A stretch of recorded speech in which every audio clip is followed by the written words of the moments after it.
Wow. Hey, good evening and welcome to episode 13 of the Radiant Citadel, Journeys to the Radiant Citadel, right here on the Emerald Collective. Journeys to the Radiant Citadel is published by Wizards of the Coast, and I've completely disassembled and reassembled it to suit my own twisted plans. So this is a lot of homebrew based in, around, and on and off the Radiant Citadel. My name is Dave Gibson. I am the Dungeon Master. So first up, we have a few announcements before we start tonight's adventure. First and foremost, we're delighted to be back streaming live here on Twitch, and cannot thank our Technomancer enough for getting us back up and running in such record time. Yay. We are back and we have lots of stuff in store for you for 2024. Not the least of which is the Emerald Collective will be hitting the podcast scene very shortly with our first outing, No Silver Linings, a Call of Cthulhu story set in 1920s Ireland by Mark Corrigan of Shunnock Games. And we can confirm that this one is super creepy. Myself and Keith and Ryan played in this, and let's just say it took a while to go to sleep after we finished up at close to midnight. So it's quite spooky. So I go to the bathroom. Yeah, you're going to the bathroom, exactly, yeah. Thankfully, we don't have any outhouses in this part of the world. And believe it or not, we've already started recording season 2, The Era of the Body Snatchers, a grim and claustrophobic story set in Waterford in 1833.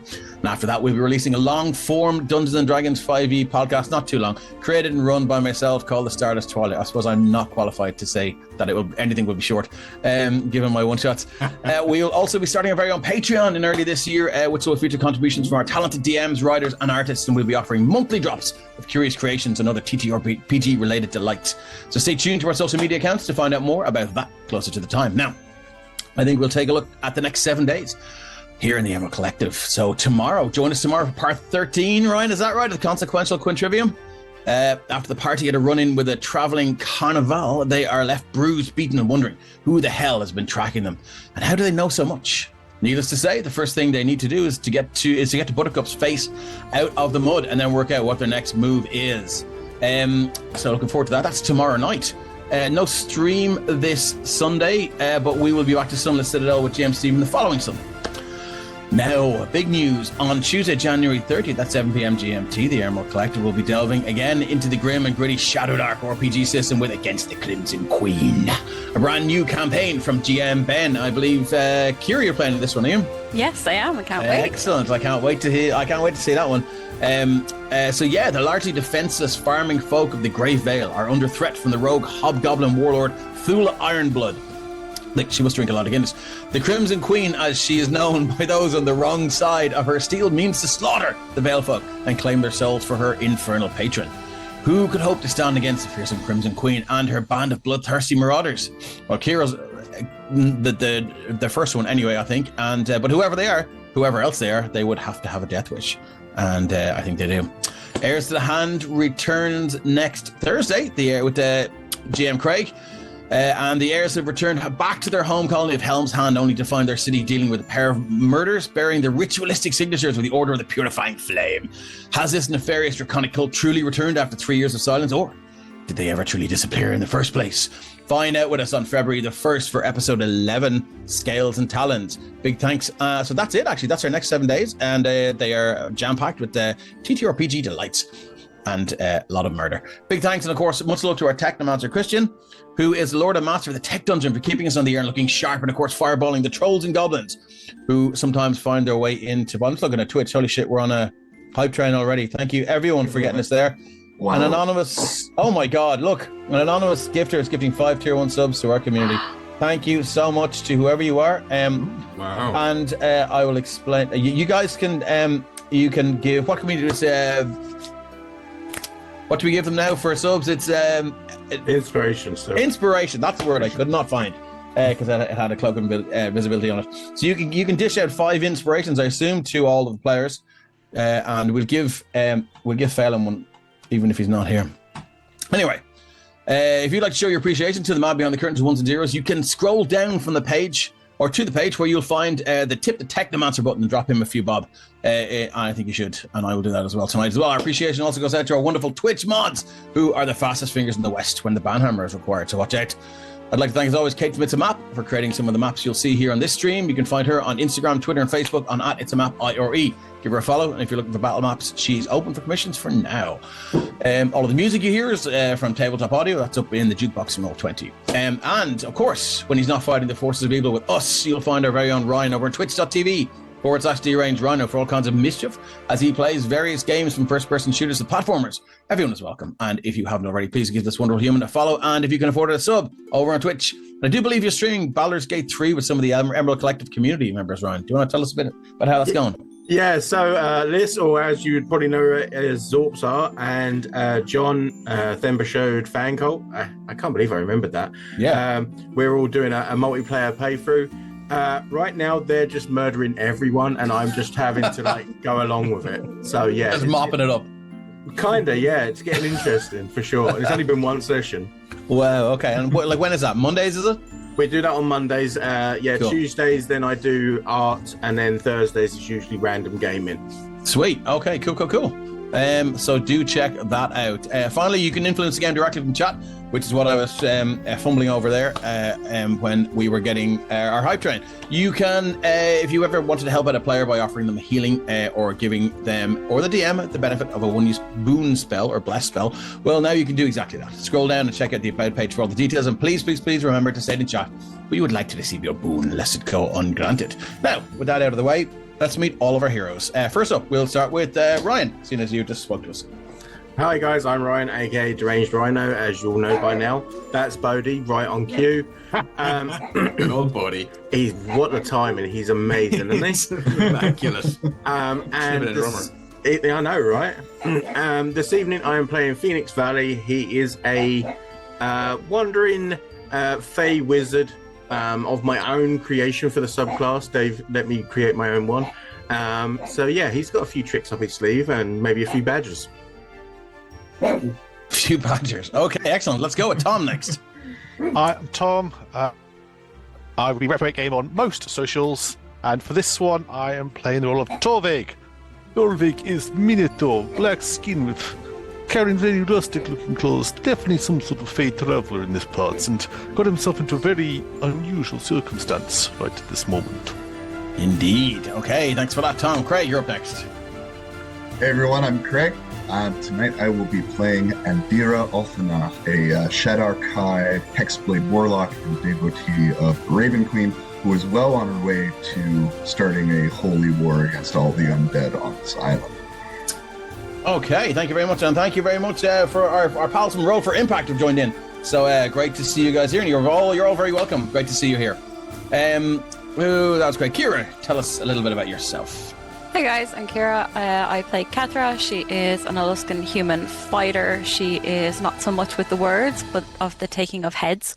Nice. She is usually quite private, but has somehow managed to let Torvig into her mind for some reason. Yes, I did. Yeah, we do have to return to that. I suppose if she worked in the real world, she could be the headmistress. And we'll finish with Keith, last but not least. Hello, my name is Keith, and I am here as well. I am controlling, or being controlled by, Nira, who is a tabaxi monk from somewhere, going somewhere and doing stuff, usually punching and running extremely fast due to dope monk abilities and tabaxi stuff.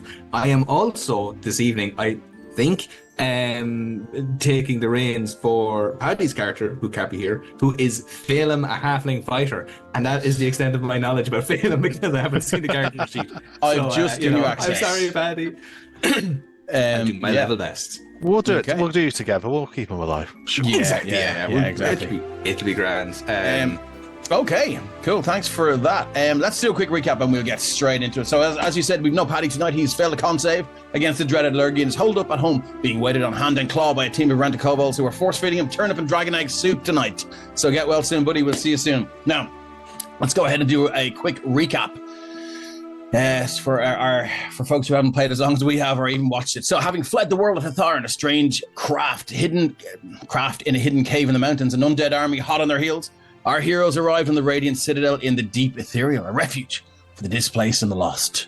While they were immediately welcomed by the community, one of the ruling council, the wizard Nob, ascertained that the son of the Graven King, the powerful undead entity at the head of the massive army of the dead, had attached some sort of scrying focus to their escape craft, thus granting him the ability to locate the Citadel in the ethereal. And this was not a good thing.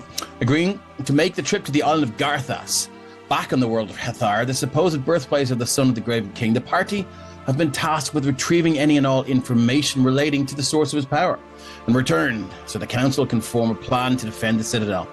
After arriving on the island of Garthas, our heroes attracted the attention of Hethar, one of several malevolent entities left in place by the son of the Graven King to protect any traces of his past. So, did Torvik see in Ketra's thoughts last session? What does Hethar do on its day off?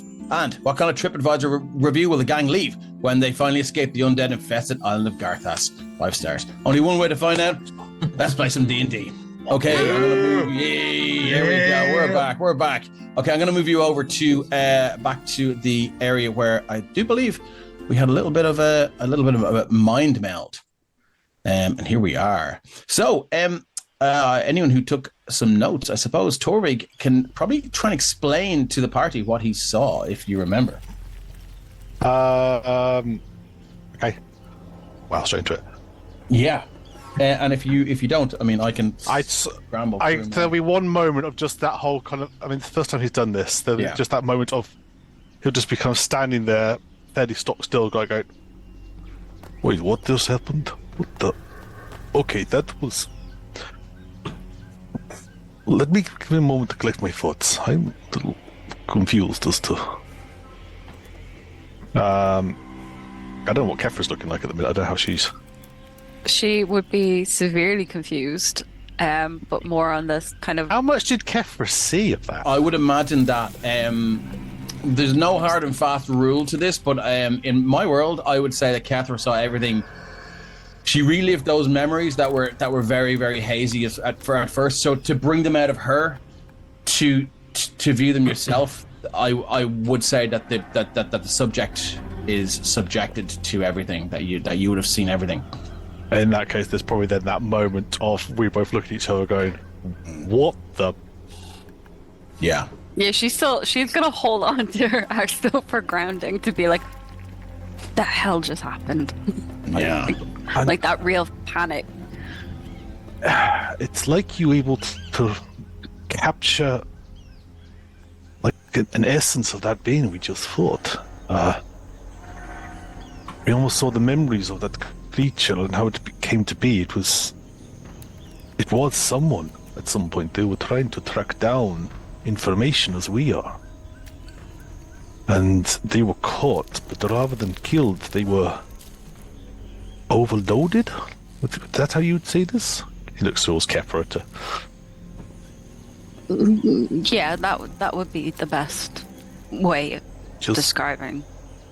It's like, imagine if you would just force-fed all the knowledge in a library and you had to hold it in your head or swallow the ocean or something. It was...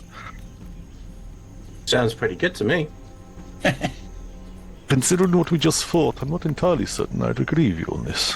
Normally, I'd agree knowledge is a thing to be possessed, but this was something else. Okay. It's around about this time once you finish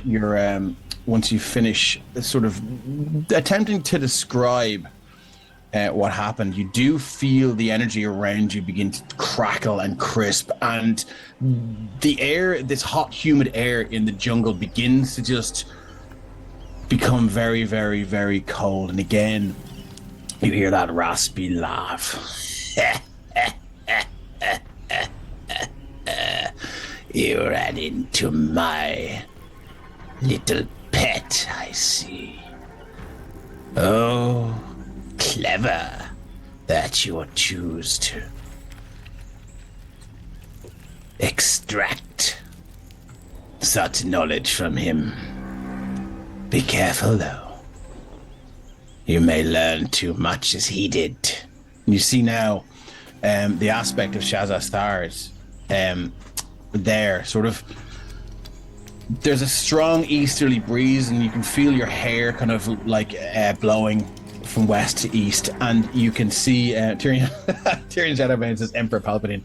It's got a little bit of that, and you just it's this white spectral creature with this black void underneath the cowl, and you can see now that just the wisps don't seem to be caught by the wind whatsoever. They're just sort of almost like hair in a swimming pool. They just seem to be drifting their own way, and it's hovering over here. I'll shift ping you, and it sort of looks at you all and it goes, a little bit of knowledge can be a good thing, but should you enter my lair, I will see to it you know everything all at once. Let's see how your puny mortal minds can handle that. Unfortunately, you have a long way to travel.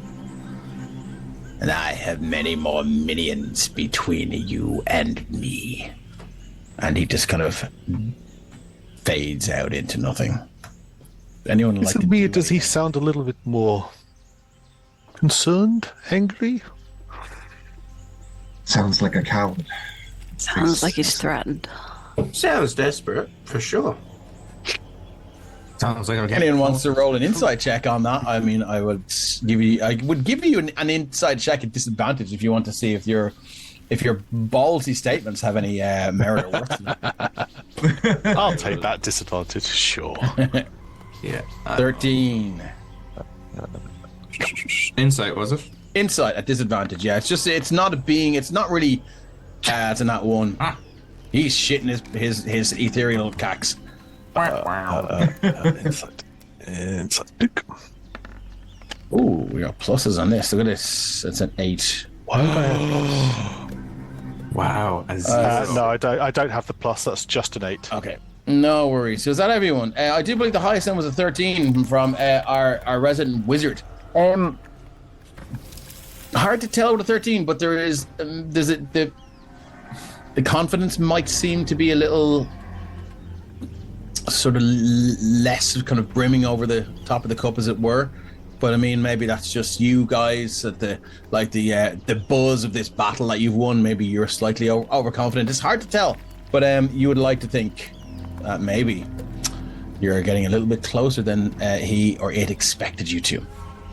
Now, as this creature disappears again, you feel that hot, cloying heat from the jungle. This boiling hot place just begin to overtake you again. And anyone wearing armor or leather chest plates or anything, you do feel all that horrible itchy sweat just running down your back now. And it's, if you had a knitting needle, you'd be ramming it down there to try and scratch your back. But unfortunately, I mean, you can try longsword if you wish. What is the plan? Are we going to move on then? How's everyone looking? Is going to be visibly annoyed because his immaculate white shirts are starting to get sweaty and crinked and creased. So he's just he's not doing anything or saying about it, but you can just see his mood is visibly dropping as he's getting more and more irritated. Yeah, Ketra's shaking and now all hot and sweaty. She's not happy. Okay. And it's at this point you do hear kind of a rumble and the ground begins to shake. You hear the explosion from far to the north, and as you look up, you do see some black cloud begin to just rise into the sky. So almost definitely, if you want to make a survival check, I will give you maybe a little bit more on what's happening. It's getting hot in there, so take off all your clothes, says Miss Jawbreaker. You would say that. Yeah, she sure would. 10, 16, 21. I fail a -1 survival. Oh, wow! Look, at least you're getting rid of the shitty rolls on the maybe not so critical rolls. I told you, Phelim is getting really distracted by this fucking shirt situation. He's pit stains. They're really hard to get out. God damn it. Okay, cool. Introduce that stormtrooper in the line. Yeah. Okay, cool. With a 21 survival, there's definitely some sort of seismic activity happening here, and there's looks to be some sort of volcanic eruption far to the north and west. Raven's Ranger says, "What bollocks rolls? They sure are." Oh yeah. As you look far to the south now, anyone with a passive perception of 15 or more like to give me a little shout there? Yeah. Near 17. Yes. As the earthquake continues and the volcano continues to spew out this black noxious cloud into the sky, you do look far to the south now from your elevated position, you do see the water line on the beach where you came in here just begins to recede quite quickly. Torvik has never seen the ocean, so he won't know what that means. No. Would Nira have any idea why is that? It's not. He will just... point it out. It's a pretty odd thing That's cool. that Would I water have is any idea leaving why the way. that's doing why that? is the water going? What the cause is? Yeah, I mean, what's everyone's? Who's proficient in survival then? I am. Okay, Torvik is. Torvik hasn't seen the ocean, so I'll give the other two.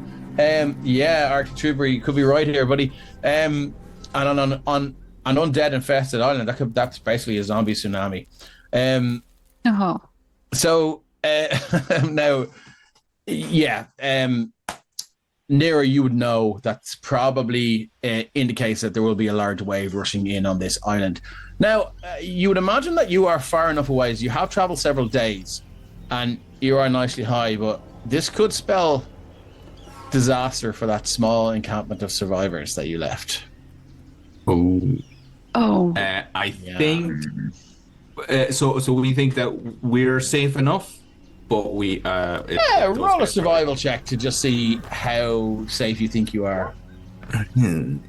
Hero, why do you look worried all of a sudden? You get a good sense you're nice and high and far enough away that I think Nira's a little bit on the stoic kind of detached side. All the stuff they've been through, they're kind of like, I think they would just be like, well, look, they're a little bit kind of practical, so they'd be kind of like, look at that, really sucks, and that's really unfortunate, but there's no sense in warrant. Do I think, is there a chance we could? I don't think we could get back to them and do anything about it.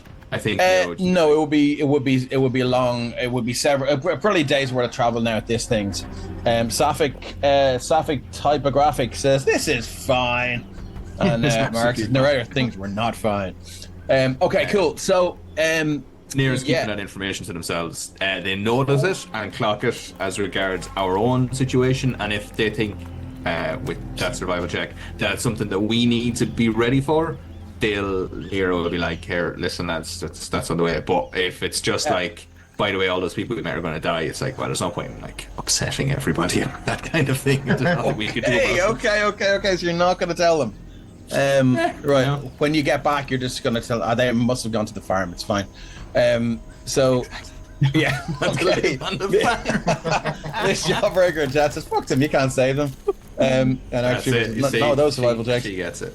Okay, cool. So moving on. Yeah. So you do this continues for maybe 25 to 30 minutes. You do lose your footing now and again, and you do see now the day is slowly turning to night with this black, thick ash cloud that seems to be forming overhead. Good news for vampires, bad news for you.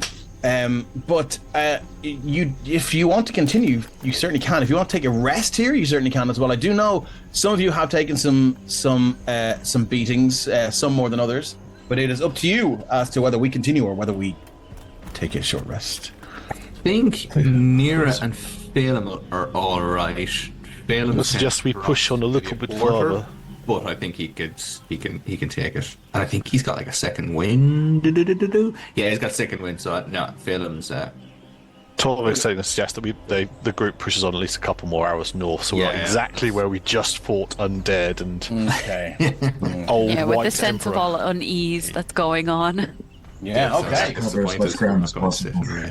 Lovely stuff. Okay, so cool. I will get a group survival check to determine how well you can follow this path.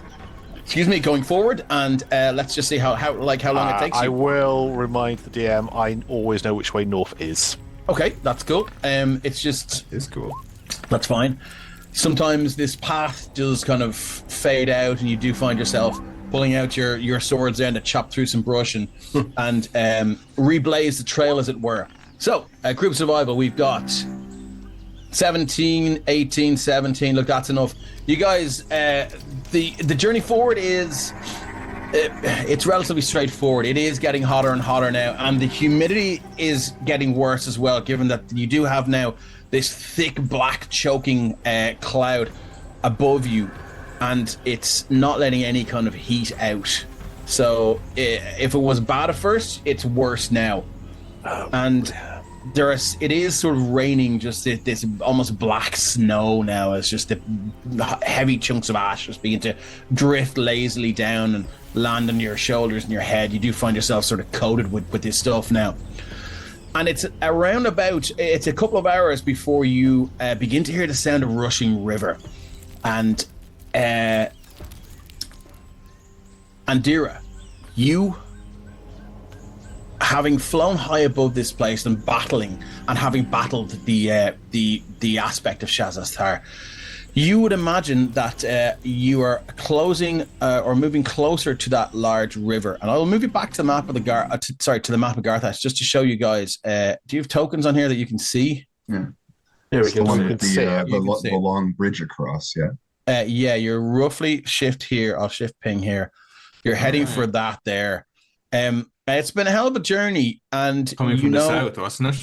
It's to the southeast. I'll shift ping you there, and you can see now that this is probably the bridge that you're coming up to. You do remember seeing that it was shattered and ruined, and far up to the northwest there, you do ping this mountain there, and that's the one that's begun to erupt again. For what reason? I'm sure we'll find out. Mm-hmm. So let's move you back. All right. Well, yeah. Won't be long before there's another crossing over a river. If there's any spot where we might be ambushed, I mean, that's going to be the most vulnerable position. If we want to take a rest before we get there, it might be wise. It's otherwise a pretty straight shot. Yeah, we can take a rest. I don't mind. Yes, I would like to get out of the armor and a bit cooler before moving. Element like to change his shirt as well. Yeah, what does it see? If a bagger holding with like 100 crisp white shirts? I got 14 shirts. Just check my item list. Really? Taylor knows what's up. Yeah. Excellent, He bought excellent. like 14 shirts. That's amazing. Okay, well, someone find me a spot, and I'll get somewhere to stay. Nice. I will have a look for a spot where we can. Oh, I forgot about this. Yeah, okay, cool. Say that. So, look, it doesn't take long before you find somewhere. What is a suitable spot for this spell to be cast? And you can tell, is this a spell of your creation, right? It's not, but it's one I've kind of adapted a little bit. Okay, cool. You can tell the folks what it does after you tell us what a suitable location is. How big do they need to find an area?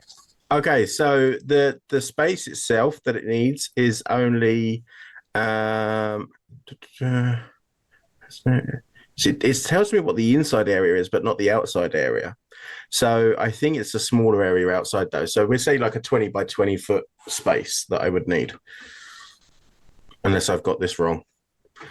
That's fine. You can find that more or less fairly easily. So you do that. And so what spell are you going to cast?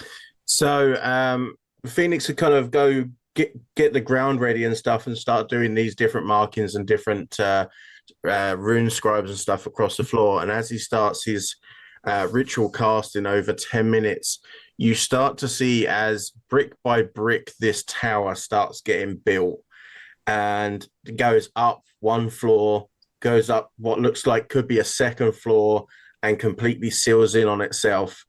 And then by the end of the 10 minutes, Phoenix kind of gets up, looks at the door and is like, crap, I forgot to make the door bigger for you guys, and clicks his fingers and the door gets bigger so that they can fit into it as well.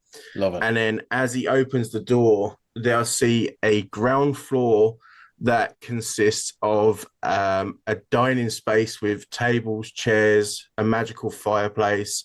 There's different containers, there's cooking utensils, all that kind of good stuff in there. Wow. And then as he goes in and shows them around, he also then shows them to the upstairs floor, which is unfortunately accessed via a rope ladder, but still, it's pretty cool. And there is a full bedroom with beds, chairs, chests, and also another magical fireplace upstairs for them all to relax and unwind and keep all of their stuff as I cast Phoenix's Tower. Phoenix's Tower. So we have a question in chat from Sapphic Typographic. Is this the mansion or is it something else? No, this is Galfon's Tower. Galfon's Tower, okay. Yeah. It's Phoenix's Tower. Well, it's my tower now. You're my wife now, Dave. Yeah, exactly. And that's what's a level 3 spell, is it Conjuration? It is, yes. Cool. We all have a very comfortable place to stay for the evening. Okay, you might even get some shirts Very washed. cozy. And to give you a visual as well, when you go in, it very much For a laundry room. there's the fireplace and a pot, so you could wash it in that, I suppose. But as you go in, the whole of the ground floor is this kind of iridescent blue into pinks into purples, very fey-like, very mystical, almost galaxy kind of looking. And where the lights are set around the room, the way they shine makes it look like they're actual star spotlights and stuff. So you'll just get this flare off of them as if it's a star in the night sky.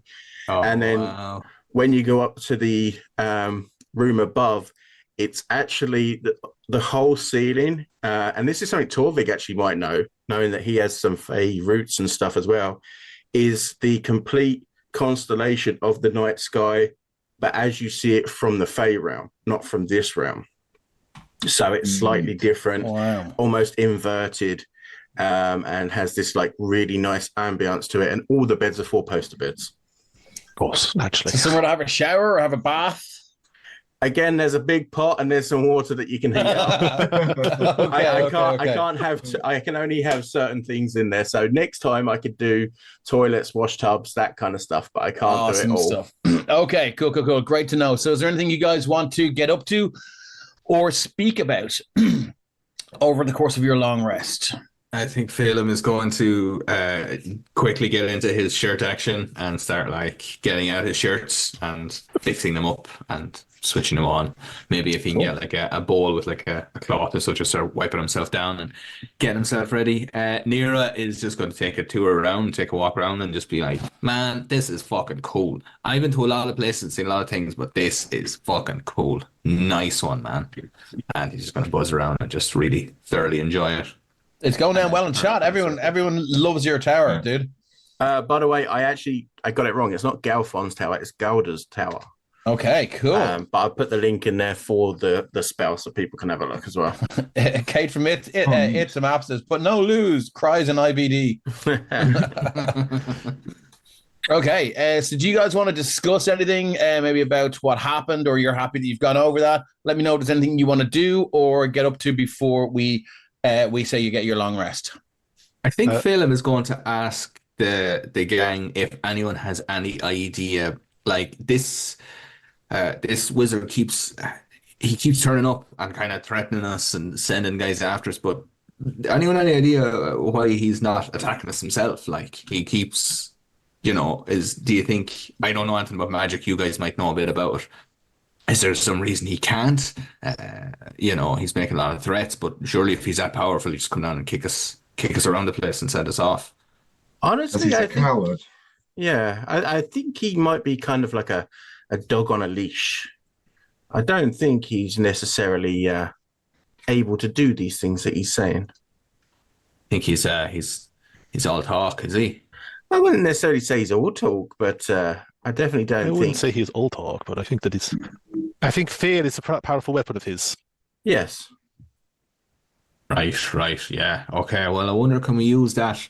And again, Phelim is kind of like of a military background. Keith reads his character sheet really quickly. Is he? Oh, yes, there we go. Military rank. He's of a military background. So I think, he'll be kind of like trying to think, how can we use this strategically? We're trying to, he knows we're coming. We know he knows we're coming. Is there some way we can kind of like flip this around strategically? And from a military point of view, we're on the back foot here. We're just marching straight down a road, and he's popping up every now and again and like taking little pot shots at us and stuff. So can I get a history check can I get a history check from Mandira? Sorry, keep going there. No, go ahead. That's right. Just this would spur something in your mind, Mandira. What you have to remember is that wheels were turning. Yeah. Oh. Yeah, unfortunately, creaky wheels. Creaky wheels. The aspect of Shazasar did sort of. There was a lot of monologuing and stuff like that, and it's hard to tell. Just it was hardcore. You were fighting for your life, so there were some slips made. but unfortunately you can't remember much about it. So you'll have to just live without that information, unfortunately. I think Indira would have a little bit to say on that anyway. Like maybe not the whole picture, but like go for it. It may be true that he's not as terrifying as he would like us to believe. I mean, certainly he's kept in check by a higher power, but he is not to be underestimated. I nearly lost my life fleeing from him, and I believe he certainly has the numbers on his side. So as long as we're careful about it, we can forget about the advantage of surprise. It's gone. Yeah, for sure. Is there anything else we can do? I suppose DM, actually, that's a question. Do we know we're heading somewhere? Do we know where we're going and how far it is? What the road is like ahead? Like, are we walking towards? You would be walking towards it was a kind of a ruined temple that Andira, found herself in, and it would be just over the bridge and maybe another day's travel. You can see there on the map that kind of ruined, a ruined town kind of thing. It's somewhere there by the coast. Now, hard to know if the recent tidal wave has wiped it off the map or what, but it's our destination. It's up to you to find out. That is your destination, though. Yeah. Okay. So, and I suppose Phelim is kind of like pressing Indira now, kind of like, can you remember how far do you think is it? What's between us and them? Is there anything we need to look out for? And just getting a sense of, I suppose pacing ourselves then as well. We don't want to kind of arrive there at the end of like a long day's travel where we'd be tired. Is there a place we can set up camp? Again, kind of like from a military point of view, he's just trying to like get his head around what the situation is. I think we're in the spot that is the best to rest for now. I mean, the bridge is not far, maybe a few hours away from here, and then that creature's lair is just beyond. It's mostly open land between here and there. As I said, the only vulnerable position would be when we cross the bridge across the water. We find other way across that river? Could we make some sort of raft or something? Go across that way? In an unexpected location, maybe. Yeah. How fast flowing did it see? He does seem to have eyes and ears everywhere, though, so I'm not sure how much surprise that will give us. At this stage, we can just assume that he knows where we are. I don't think. Indira's going to like vaguely wave up into the air. Neera's going to pop off a couple of air. Neera. Yeah. Go ahead, Dave. Just a quick technical question: is this on another plane of existence, or a demi-plane, or is it physically here? It's physically here. Good to know. Okay. Uh-oh. Yeah. I don't like that question. Thanks for the resub, Carrick. Everyone has inspiration, so I believe I will take this one. Thanks, Carrick. Neera will volunteer then as well when the kind of talk goes into like tactics and what we're going to do for the next thing. Because Neera is very quick and fast. Not just one or the other, but both. They'll volunteer to like. Is there any benefit, do we think, on like going ahead and scouting out routes? Or, I mean, obviously the kind of the element of surprise is kind of gone. We have, but even just to like figure out, is there any enemies up ahead, or if anything's changed? Yeah, exactly. Yeah, you can certainly do that if you wish. You would to do that before or after you take your long rest? I think they're talking about like when they head out the next day. Okay. Or just kind of like scout ahead and just dart up ahead and kind of like see what's going on, come back and just that's cool. That kind of just general plotting talk or adventuring. Okay. Anything else you guys want to do? Anything? How's Catra feeling about what she saw? Is there anything if you want to speak to anyone about that, or Torvig, if you want to talk to anyone about that, feel free. I'm not sure if you gave any specifics. Or as you remember them, but if you guys are happy, then we can certainly give you the benefit of long rest and move on. I'd say it's up to you. No, she's really just shaken up at everything that happened, and somebody who was being very like having the intrusive in her head. And she sees all the magic with the house and whatever. She's not used to magic as much, so she's kind of Just kind of, taking it all in. I think she's better talking and walking, so she's Okay. not so vulnerable to conversations. Cool. Torvig will just be keeping her company at this point, just kind of processing things. We're just Okay, sitting cool. like right across from each other, just staring, going, "We know. We We don't want to know, but we know." Okay, cool. I'd be letting Moo out of the pouch in my jacket, Okay. and because of the home colors and stuff of this room, he'd be kind of running around and like enjoying life and stuff. You just see him kind of waddling around and probably walking into walls and stuff, but then walking around a bit more and just For any new enjoying players it. or viewers, do you want to tell them who or what Moo is? Okay, so Moo is my familiar. He is a Myconid. His surname is Shroom, just for anyone interested. He's our lovable, friendly little man. I can put him on the thing if you want to. Yeah, throw him out there and we'll shift see him. There he is. There he is. Look at the little head in him. Oh, Everyone loves Moo. There he we go. is. even Kethra loves them. Thanks so much for the sub, Vasil. We all have thanks, Vasil. inspiration, so I will allow you to very double much. up there. He's not particularly smart, but he's very brave because he's so stupid. Oh, But he's and you lovely routinely and send him adorable. into very dangerous situations to go. Absolutely, That is fair. That's his job. You can't be brave unless you're tested. And just for anyone else interested, the mushroom top, as in like the red bit and the underneath, that's actually a hat. That's not part of his head. It's So he Right, can it's take that not. off as if it's his hat. That is And he amazing. enjoys his hover plank, which Yeah. Oh, he's hoverplank. Yeah. Yeah, he Plank. is Oh a my hover God. plank, yeah, which is I'll drag in there. There's his plank. He sits in that, doesn't he? He does for some time, and Yes, sometimes yeah. it's in my pocket. Yeah. Yeah, excellent stuff. Okay, cool. Thank you, Vasil. Anyone who's without, do you know what? Given that we're all celebrating the fact that we're back, I will allow you guys to stack up to a max of 2 inspirations. So feel free to give it to someone. I believe we all have 1. So Vasil, you can pass it on to whichever player you like. My God. I've definitely got 2 already then from what's going on. No worries. Yeah, that's fine. Cool. So look, as you guys settle down, the fire begins to burn low in this hut. Now it is still very, very hot, and you can smell the soot. Are there open windows here, Ryan? Or It doesn't actually say. I would imagine that there wouldn't be. No. okay, cool. So This it's is kind an of enclosed room. yeah, no worries. Yeah, you can. There is a very, very sort of acrid, acidic scent that does permeate the room for a while. And as you sit there and you can sort of make some food, a nice hot meal, and you settle down for a night's sleep. Are we doing watches, or do we feel secure enough not to do watches? Doing watches. for Okay. sure. Watches. Yeah. No worries. Kethra Okay, can't not do a watch. Yeah, who's Yeah. doing the first watch? I can do the first one. Yeah, Right. and you'll get No her worries. trance in early so she can take a later watch or a longer one. Cool, good to know. Yeah, cool. So it's just Catherine doing the first watch. I don't actually think Torvig's got dark vision. I need to remind myself if I've.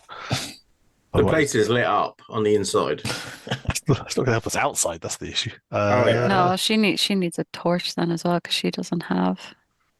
Are you going outside to watch? There'll definitely Andy be points will where the be. door will open, and we will pop out to keep an eye on outside things. Okay, so it's Torvig and Catherine doing a watch. Yeah, yeah. Okay, cool. Okay, So- dokie. As I'm up, you I think, leave, tonight. One walk one side, one the other. Just keep passing.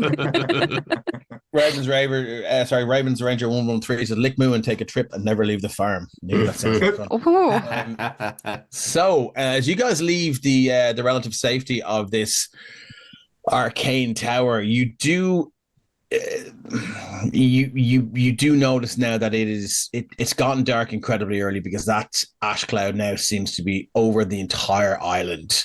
The sun is no longer visible, and there is no moon or stars. It's a very disheartening sight, and you do feel it sort of it does seem to affect your morale and your kind of sense of optimism or any positivity that you did have. And as you walk around, you can hear the sound of like a fast rushing river, maybe about 15 or 20 minutes walk away, which is exactly why you stopped here to camp. There is the sound of heavy impacts. Now and then you hear this kind of rushing river and sound of something heavy hitting something stone, and then just a large splash, and then several other smaller splashes. It is incredibly loud, and it sounds like there are several big things running down that river right now. So the sound of fish farting, says Ravens Ranger. So as you do your rounds, I will take. Can somebody roll me a d20, please? I can do it. It's fine. I'll do it. I was going to say, I'll take the blame. I was going to say, I'll do it. Oh, whew. That's good, Well. right? 18. Okay, so as you walk around, your torch lit, and this heavy black snow, as it were, this raining soot.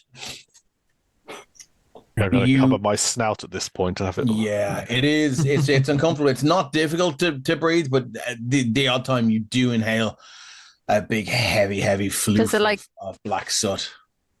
Yeah. I was going to say, does it all float around, like falling down?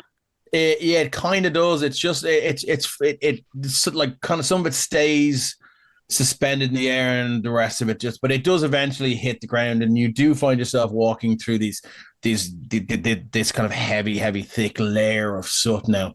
And as you walk around, you smell. I won't say you smell anything yet until I get a perception check.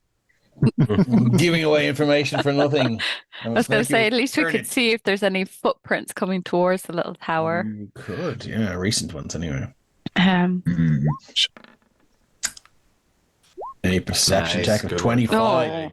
Torvig, in the distance, somewhere you smell 14, the strong scent of rotting flesh. But like our undead friends are in the area. Does it smell like it? Does it get a stronger scent, or is it like fairly constant?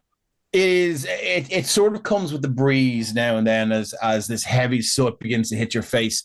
It is carried with that, and it is coming from north ahead of you. So it's hard to know what is there.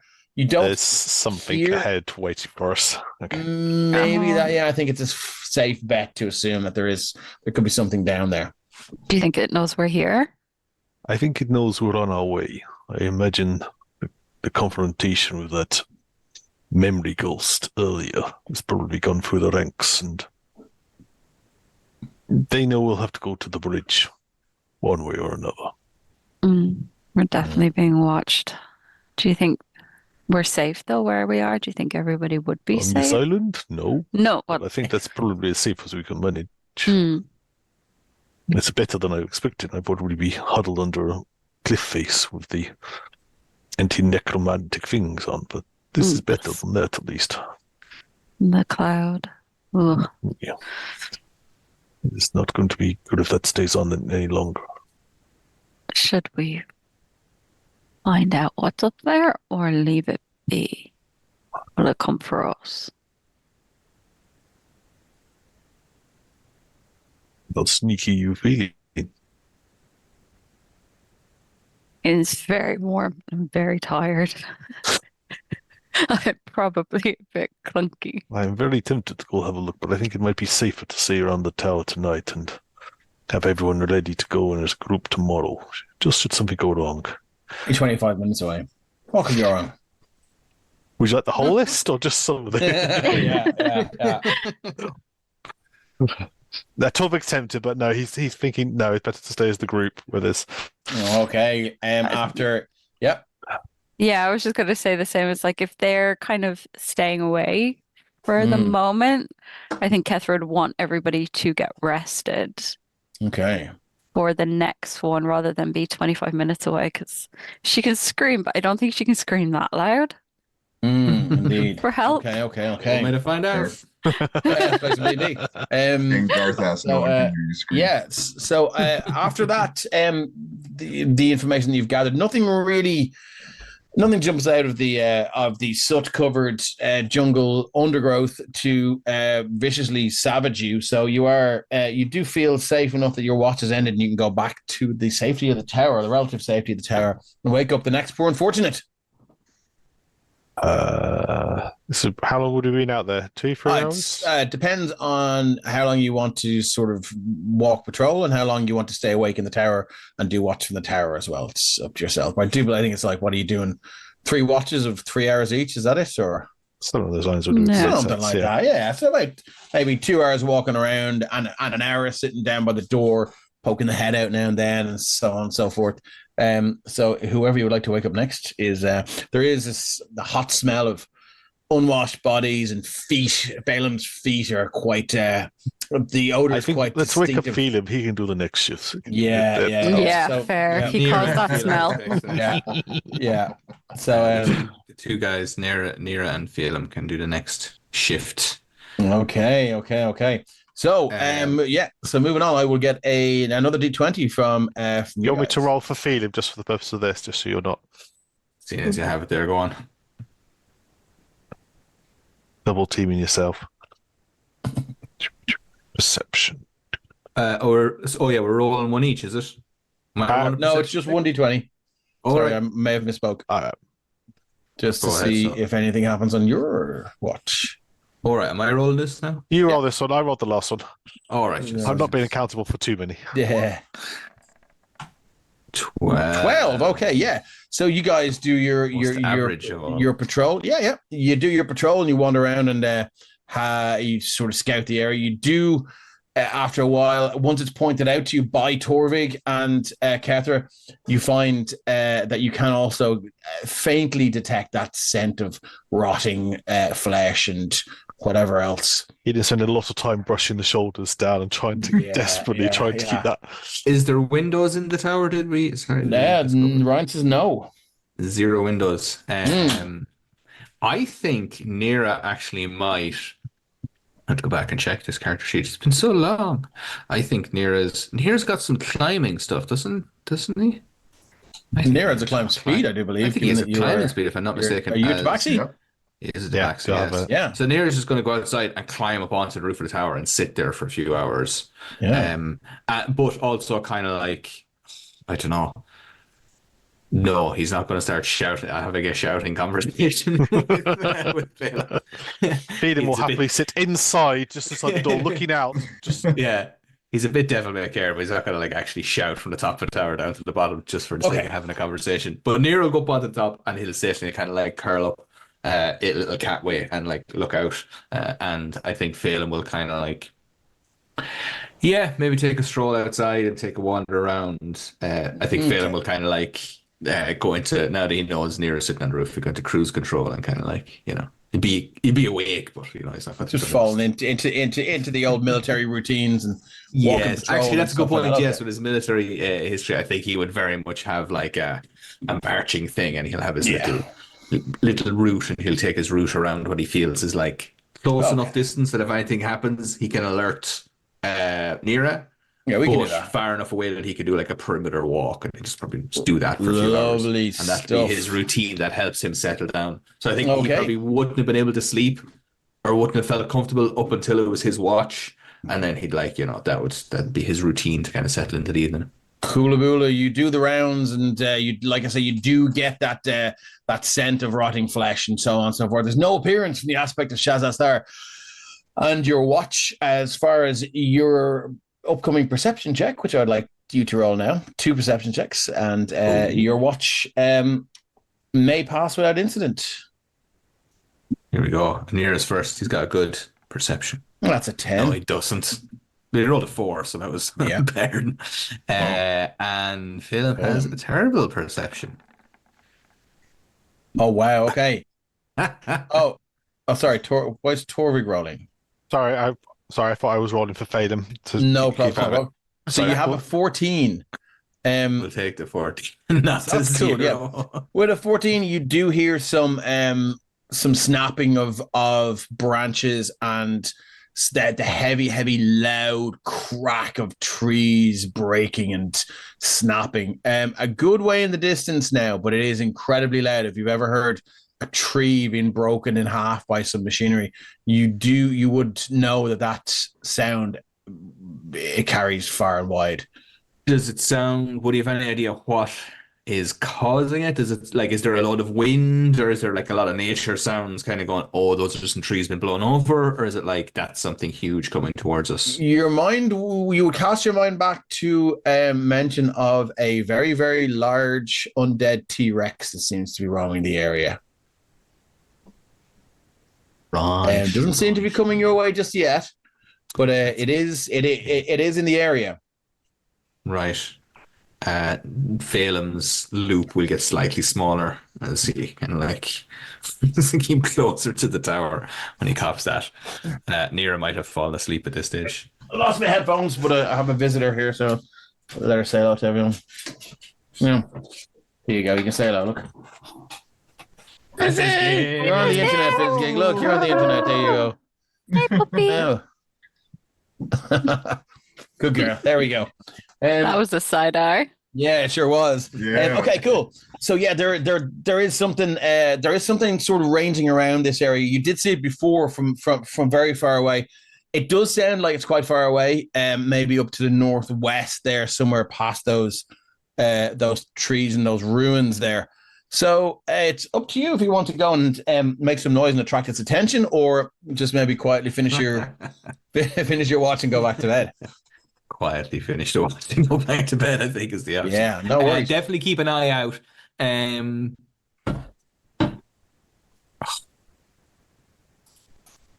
think Phelim will call Nira down, and Nira might do like a little sneaky run out just to make sure this thing. I think, yeah, I don't think like in good conscience, if he heard an undead T-Rex wrecking the place within shouting within an ass's roar, he wouldn't just be like, oh, that'd be grand to leave that till the morning and someone else can. Yeah, it does sound like it would be several miles away now, like maybe 10 or 12 miles away. It is quite large, and the damage it's doing, it does seem to be quite far away. Okay, right then. Yeah, no. So you would hazard a guess that it's not an immediate. Noted, and if there is another shift, he'll pass on the information. But yeah, I do believe there will be one more shift, which is Andira. Yeah, sure. And Phoenix, is that right? Yeah, if they come and wake me up. Yeah. Mm-hmm. So Okay. I will say, although you guys have all got beds and stuff that he's made for you in the upstairs room, Phoenix is actually laying on a pile of leaves and kind of small branches and stuff like that he would have made in the corner of the room for himself. He prefers that kind of sleep into that of a bed. So, but yeah, you can come and wake him up. Okay. Yeah, we'll do So you do that, and you're going to take your last watch again. It's I'll get 1d20 from everyone. Just don't roll a 1. Mm-hmm. D20. 15. Okay. Pretty much you hear much the same as I described for the last 2 watches and patrols. Nothing out of the ordinary pops up or attracts your attention. So feel free to, if there's anything you want to do, you can feel free to go and investigate the stench of rotting corpse by the bridge by yourself if you want, or you can go back to the tower and we can call this a successful long rest. While I'm sitting there with Andira, if we're sitting watching out and stuff, you seem to be acclimated with the dead. Why? I mean, in a sense. So, as you know, for the Raven Queen, and that as a Talon under her instruction, it's my mandate to destroy any chaotic undead.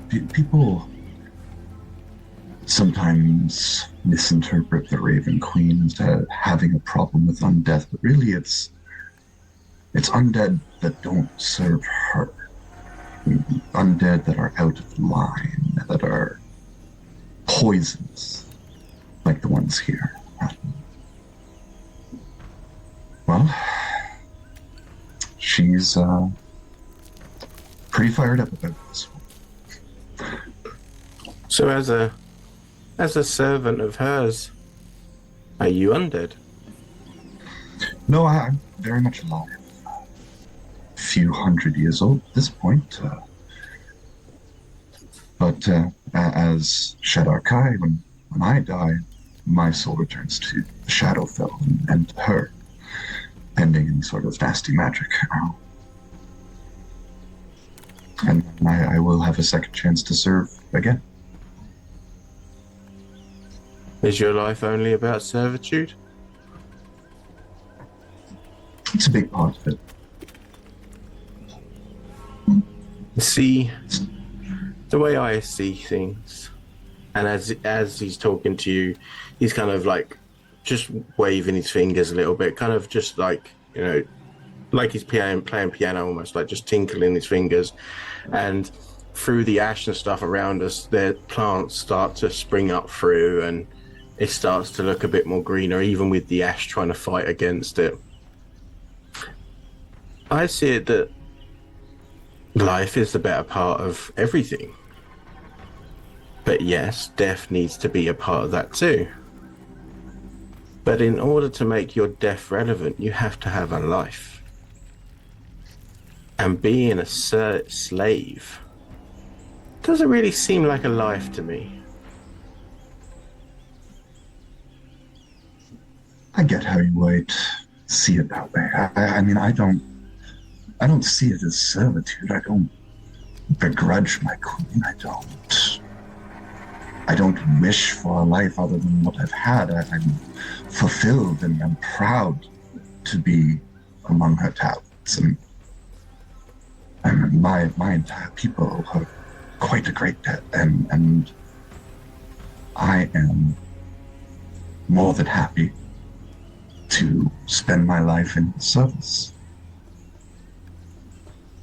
And I just don't quite see any problem with that.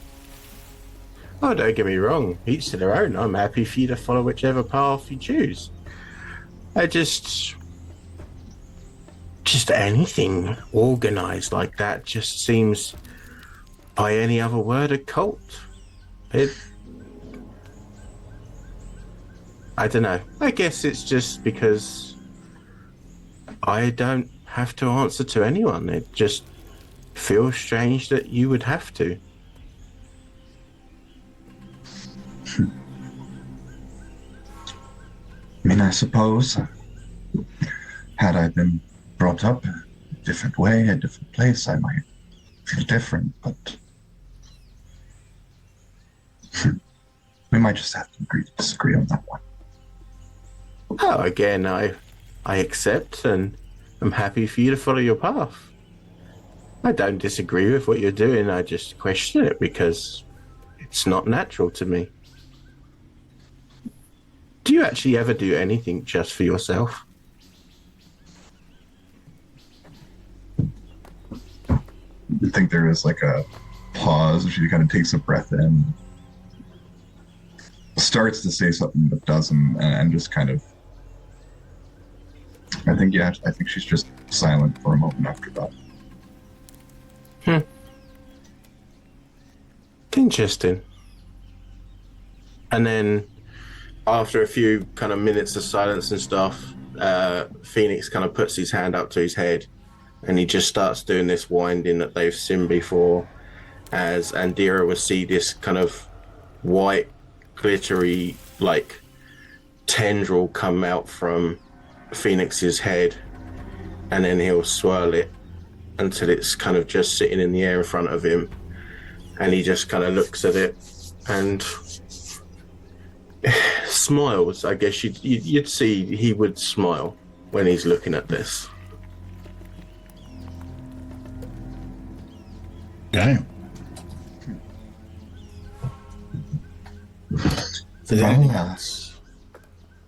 What do you say we do another round? Getting pretty early in the day. It'll be time to go soon. Yeah. Let's have a look. Okay. And I'm going to send Moo out to do a like because we come out to kind of an hour before the end of the watch, I'm going to send him out to do like a mile ring around the place to see kind of what might be around us. Okay, when you send Moo out, you can look through Moo's eyes? No, but I can talk to him telepathically. Okay, cool. Just roll me a mile. I would say roll me 5d20 there, please. Okay. So 14, 7, 10, 18, 19. Okay, yeah, Moo does a little wander around, doesn't seem to report anything back, and comes back intact. Perfect. That's everything. Well, okay, lovely stuff. As you can all gain the benefits of a long rest, and we are back. So does the tower, does it fall down, or do you dispel it, or 24 hours, so it'll stay there. Okay, lovely. So it stays there. Interesting. 24-hour tower. Lovely. Yay! Nice. So cool. So I assume you're heading towards this rushing river and the bridge, whatever state it may be in. Sorry, I just noticed on Phelan's sheet he's got clean shirts. He was at 15, he's down to 13 now. Nice. Okay, cool. So cool. So if you guys want to head off, if you want to try a different route, you can feel free. I know someone spoke about building a raft. You can certainly move northwest up to those trees there on the map, and you can you will be getting closer to the undead T-Rex, but you can certainly find some wood there to try and build a raft and get across. But this river does sound like it's very fast flowing. And have we seen the bridge is... I know that a couple of the party at the start tonight had heard what sounded like a bridge getting torn apart in the middle of the night, but can we go up and check it out and see? Torvig also suggested nearer in the morning that they push on ahead of the others and just do a bit more of a sneaky look-see. Okay. Nero will dart off and do that. Do that, so they will. How far ahead are you going? To that. As far as I think How many the combat Nero rounds will... ahead are you going? How many? Nero's just gonna like keep racing ahead of if the guys. So I think everyone kind of gets ready to rock and starts setting out on foot, and Nero will just keep like maybe 100 feet ahead, depending on if it's just like an empty road, they'll go further ahead. I think they'll go, as we would say, within an ass's roar. So as long as they can like shout back and be heard, they'll shout. Cool. So it's about a 25-minute trek, and this ash cloud is still. It seems to be getting thicker and thicker, and it does feel like you are walking still in the middle of the night. And the ash snow, as we'll call it, is still falling in a very steady pace. So much so that when you walk out, it will be maybe up to ankle height now, and you're walking through it. As you make your way towards this river, I'm going to move you over. Let me just check one thing first. That I haven't done anything. It's a little bit silly. I also just want to clarify for any non-Irish or non-country people, an ass is another name for a donkey. When I say within an ass's roar, I mean a donkey's roar. It's not like a bad flatulence thing. He's got very powerful bowels. Well, if you guys can see that. I like the other one better, actually. The look of confusion going across Craig's face. He's like, what the hell is Keith talking about? Wait a second. Okay, cool. I don't know if you can't see that, so I'll drag some tokens out, and we can start looking at where are our PCs. PCs are there, so we have He's two is a trumpet player. Nera, and we have Torvig. So I'm just giving you the look of that. I'm not going to say that you're that close, but that is what you see as you come across.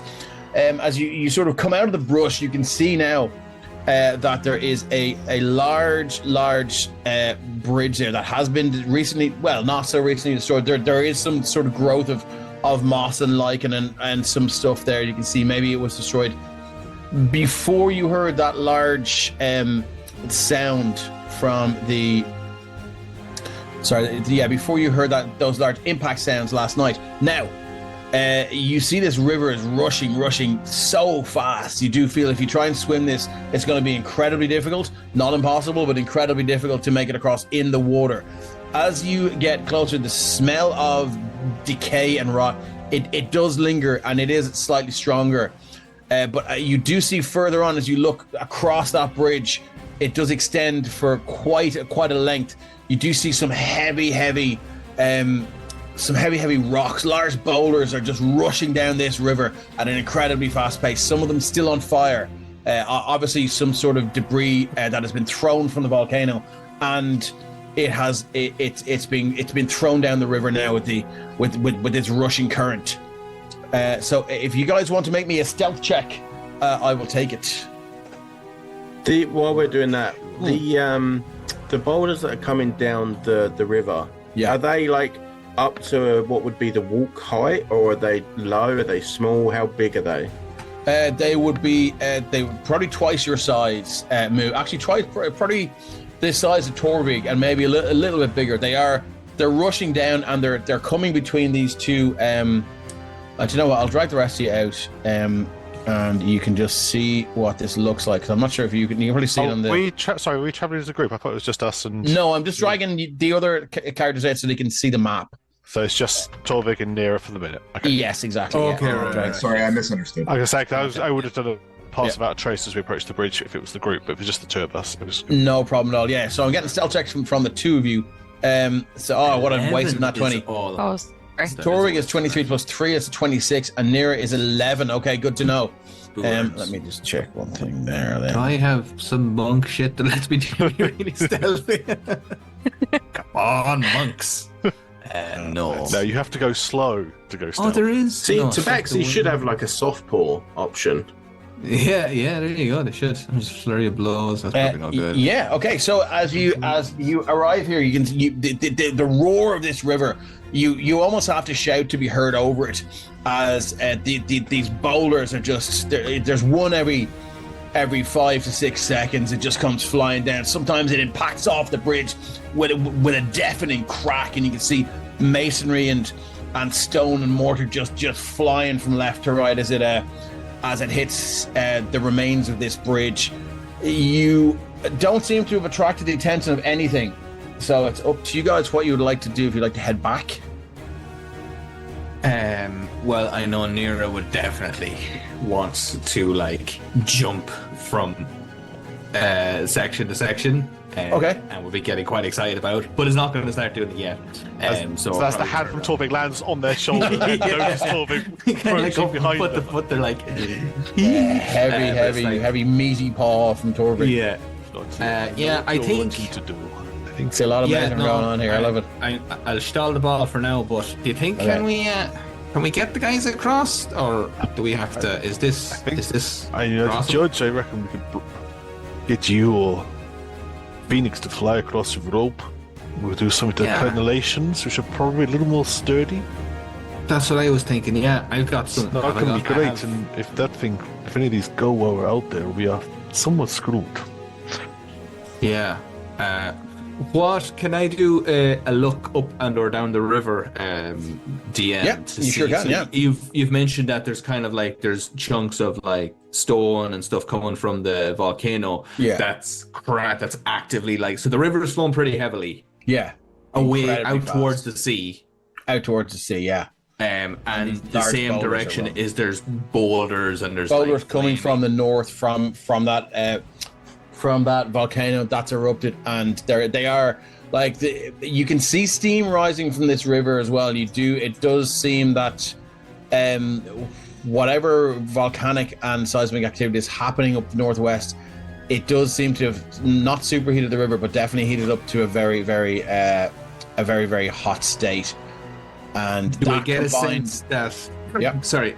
Do I get a sense that what's remaining here of the bridge? How like is there big enough pieces coming down that could actually take out a piece of what's ahead of us? Like as in if we went 3 chunks out, so it's not just what's there is not guaranteed at all. Absolutely, and it will only get more and more damaged, and the bridge will become sort of less and less a bridge and more rubble, really. Right, and likewise, kind of look up and down and see is there any sign of any kind of alternative crossing point. There isn't like Looking up and down the river, make a perception 20 check. feet up the road, or just like a, make a perception a check. zip line or anything like that nearby. I'd like to be checking for that as well. 'Cause Perception. Torvig's not looking forward to trying to cross that. Okay. 14. 14 perception. Guidance.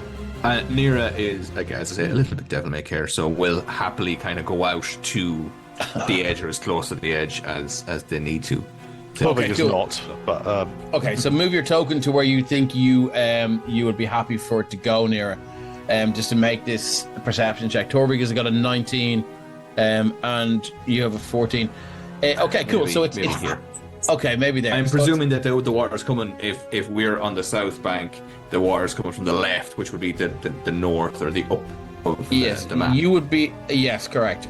So I'm looking inland. So it is coming at from the water top of the map coming towards us. down. Yeah, for sure. And as you stand there, you can. Oh look, we got an anonymous gifter gave Miss Jawbreaker tier 1 sub. Thank you very much. You can also give anyone but Ryan a. You can give them an inspiration. Because Ryan has 2. I have So 2 you- already. If they're anonymous, they may not want to post who they are. So we'll see how we go anyway. So yes, as you look north, northwest, the rush of the river, you do see one of these rocks just be barreling down towards you, but it does hit one of the heavy pieces of stone underneath the river, and its course is sort of redirected to the center there, and it passes through that gap there. But as you do look up and down, it occurs to you that there is a very good reason why this bridge was built here, because it is very, very, looks very difficult further up north and further south to cross this river anywhere else. And you can certainly try. Yeah, no, Nira, I think we'll turn around. Torvig and go, yeah, I think this is the only game in town, man. I think we got to figure out a way to get everybody. Torvig, where across are here. you? You're there. Okay, I'm cool. there, so yeah. I I think might we be gotta just do it enough. sooner rather than To be later. fair, probably slightly more on, so I can see a bit more upriver. Okay, just move your token to where you were. Okay, cool. Nira, as you sort of look up and you put your head over your shoulder there, to shout to Torvig and say, oh, you know, blah blah blah, like this is what you see. This creature just runs a hand over the side of the bridge, and the stench of rot and decay fills your nostrils. As I go onto my token layer, and I shift Z. You see this rotting creature with just the bones protruding, and just this stench of death and decay, and something else just emitting from its mouth and its nostrils. Its eyes grayed over a sickly yellow brown. Any semblance of life long gone. All that exists is a malevolence and a hatred for the living as it rears up to try and attack you. What is your initiative, please? Sorry, your AC, please. Oh, my AC is 18. Okay, so it is going to make. It's going to just. Yeah. Okay. So what? Sorry. Just to be sure. What's your passive perception? 16. Okay. I beat that. So it's just going to take a swing at you with a claw. To be fair, it'll probably be 16, but like judging by the environmental circumstances, it probably will be disadvantage anyway because you can't see or hear pretty much. Well, anything. yeah. So it rears up, and you just this claw just arcs over the bridge. It hits. Is that a 16? Does it hit? 16 does not hit. Nope. Oh, okay. So you just dodge back just really, really quickly. Almost the stench of it gave you the heads up maybe, and you dodge back, and it kind of crawls up, and then from all around you hear this as more and more of these creatures begin to emerge. Now, how far away are the guys? I'm going to say you guys were there for a short while, so I'm going to do maybe somebody want to roll a D4 and half it, so a D2, and we'll see how many combat rounds the guys are behind you. How can I multi-select these? Can I? No. Well, I'll tell you what, I'll do that. And I'll move them to the token layer. So that is one round. Okay, cool. So you're one round behind. So, give me 1 second there. Galen Might is as well given get a you- really, really get you guys. interesting treatise on shirts and starching colours. Right. Yeah, I love it. The starch that's Um, required. Phoenix is almost asleep on the top of Moo, just listening to it. Like, Oh, he's like flat out talking to Moo. yeah. Moo's just like, Okay, cool. So I'm interested. going to. I'm just going to check the turn order, and then we're going to roll initiatives after this. I need to make. so if you get a nice supple branch, you can bend it in a circle and bend the collar over it, and then that kind of gives you that starched effect. Even in the wild, you know, you can march I it. like to imagine Kefra's behind, raising the axe, going, I will. I'm just going to, just no warning. Just let me, please. Just a warning tap. Won't need a collar if I take your head off. Surprisingly, Headless enough, you would Horseman think had a that, collar. but And he desperately holding on A to nice the back popped arm, collar.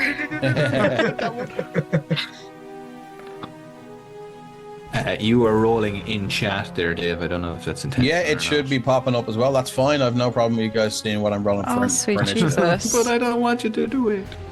Okay, cool. Everyone else want to roll initiative for me, please, as these things begin to crawl out of the water. The stench of rot and decay fills the air as these hungry moans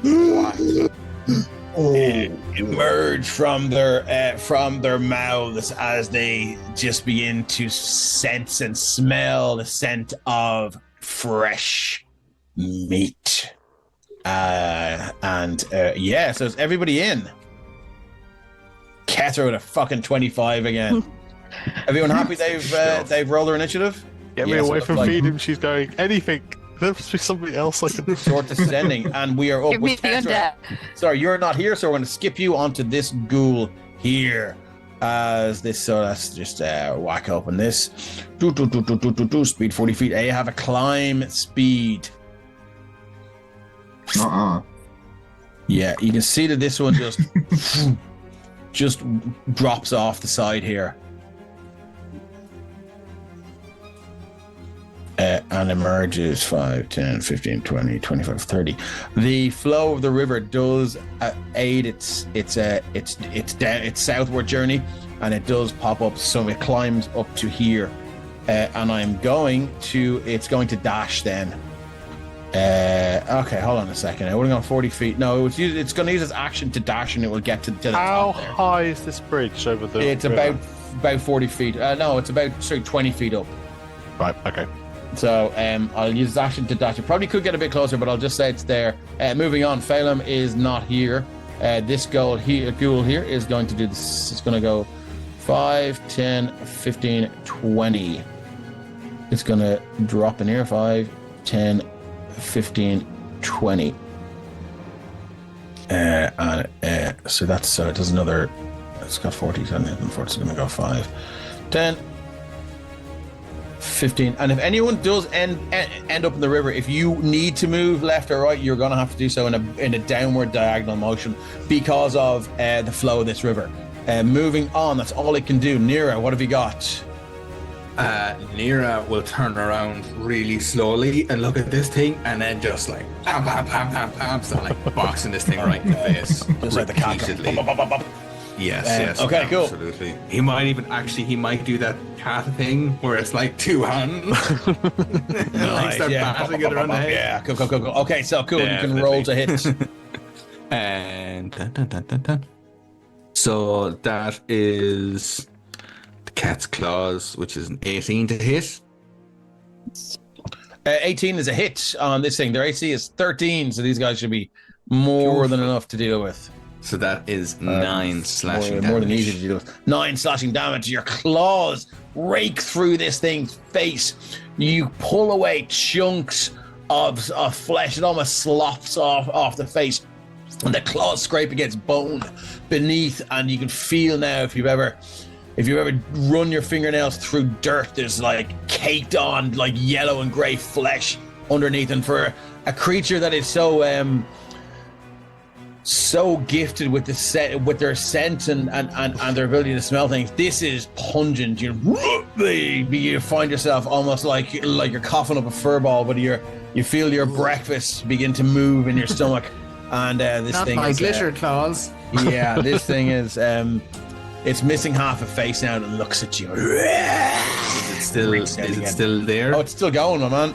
All right, well then we're going to do some more of them things. All right. So I'm going to do Flurry of Blows. Immediately after my attack, I can spend 1 key point to do 2 unarmed strikes. Love it. You should get 2 attacks as well. Just put we're on level 5. Yeah. Ooh, actually, that's very true. I do get 2 attacks. Yeah, you Thank get you very extra much. attack. It has been a time. So before I do that, we will give it another. We were whack. fresh to level 5. It is fair. I mean, it's, Oh no! That's a- Oh no! As a natural 1, my friend, can I get? And for anyone who is with us in chat there, we have a critical fumble and critical hit table. So if you roll a 1 or a 20, I usually ask folks to roll me a D100 and we see what happens. So let's go. Give me a D100 then, my friend. That is a 13. A 13. All right, so you lose your combat footing and have difficulty recovering. Your enemies have an advantage on their attack rolls against you until the end of your next turn. So everything here has advantage on you should they get it close enough. You're and almost as if in response to you just clawing off a huge lump of flesh off this creature's face, you put your furry foot down and just slip on what looks to be some sort of rotted tongue beneath your foot, and you just whoop, and you just fall and land on your arse. It doesn't say that you're prone, but you are sort of discombobulated a little bit. It won't affect your movement or your attacks. Anything else you'd like to do? Yeah. I would then like to do my Flurry of Blows. And do 2 more unarmed strikes at this thing as the frantic paws continue. All right, Flurry of Blows. Flurry of Blows. How did it take us 13 episodes to get to that? All right. Oh, that's a 13. A 13 Lucky is exactly 13 what you need. Meets it, beats it. And that's 11 bludgeoning damage. 11 bludgeoning damage. Oh no, sorry, that should have been Cat's Claws, which is slashing damage. Okay, that's fine. Yeah, 11. Okay, again, you just tear down, and your clawed hand just strikes down. It scratches down.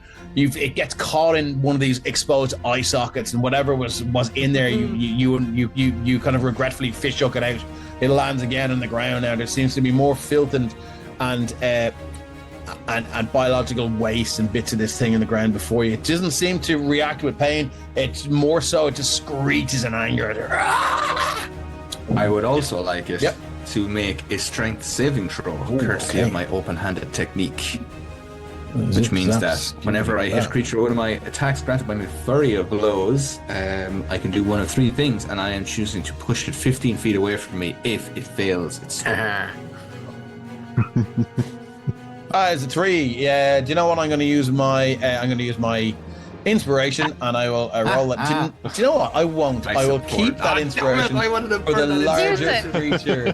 So you can certainly push it. Are you pushing it away, or what are you doing? I have are you to put 15 feet like the thing. 15 feet. So pretty much I'm going to say that it drops 15, 20 feet down to the ground.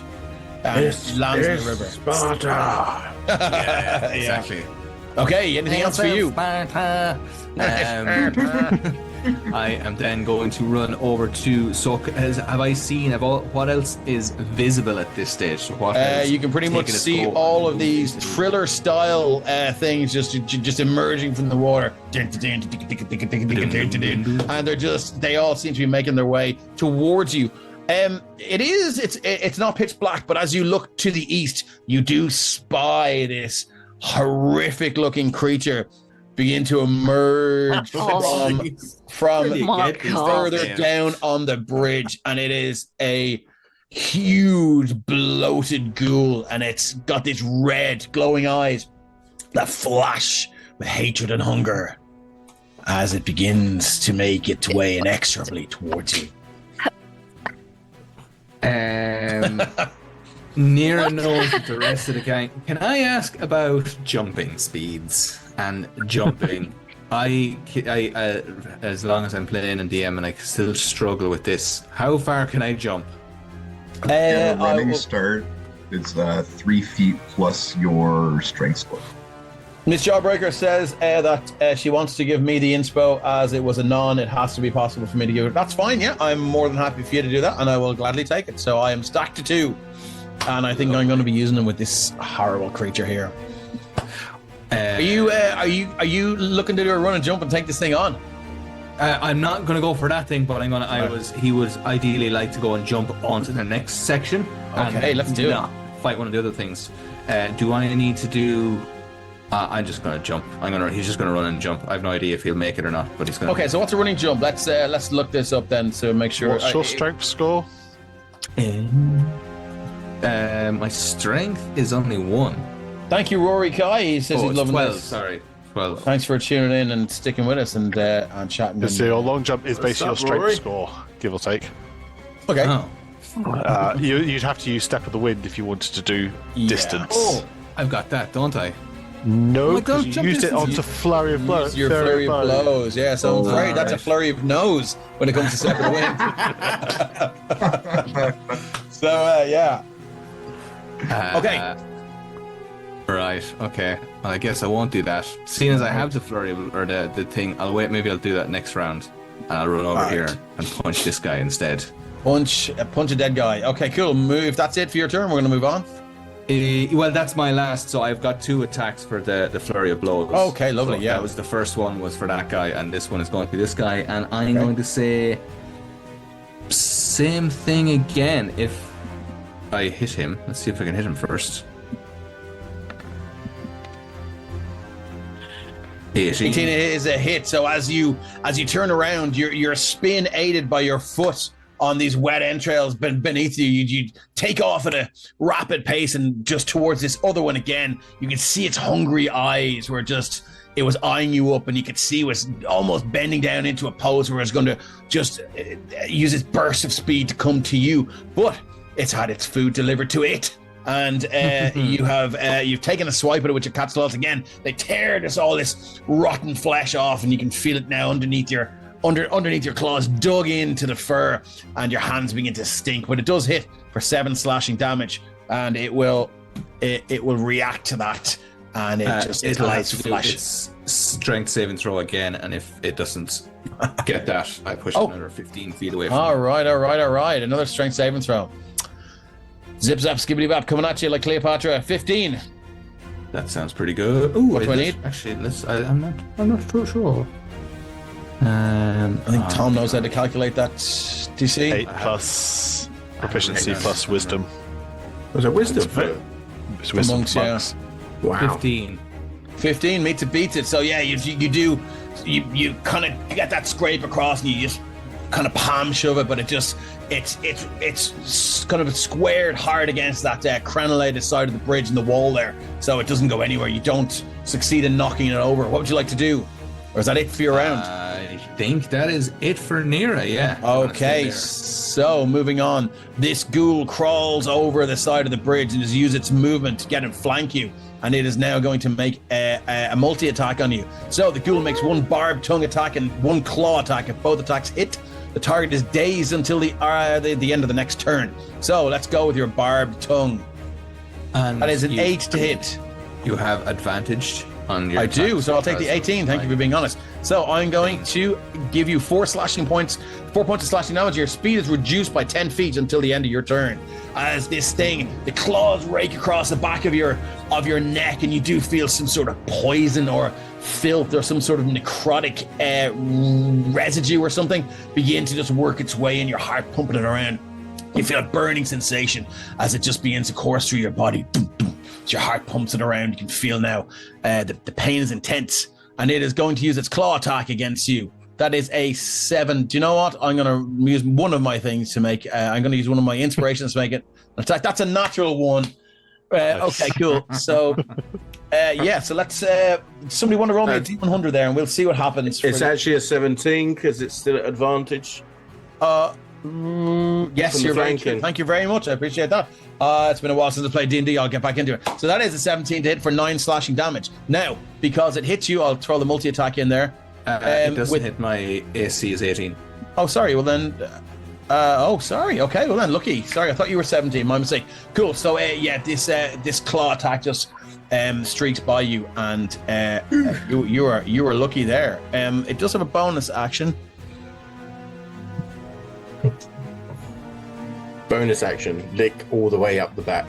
Yeah. No, I can't use that just yet. So I'm going to move on to the next ghoul then, which is this one here, as it crawls up, Torvid, you see it coming for you. Its eyes missing one eye, and the other one's hanging out of a socket here, but it can still see you.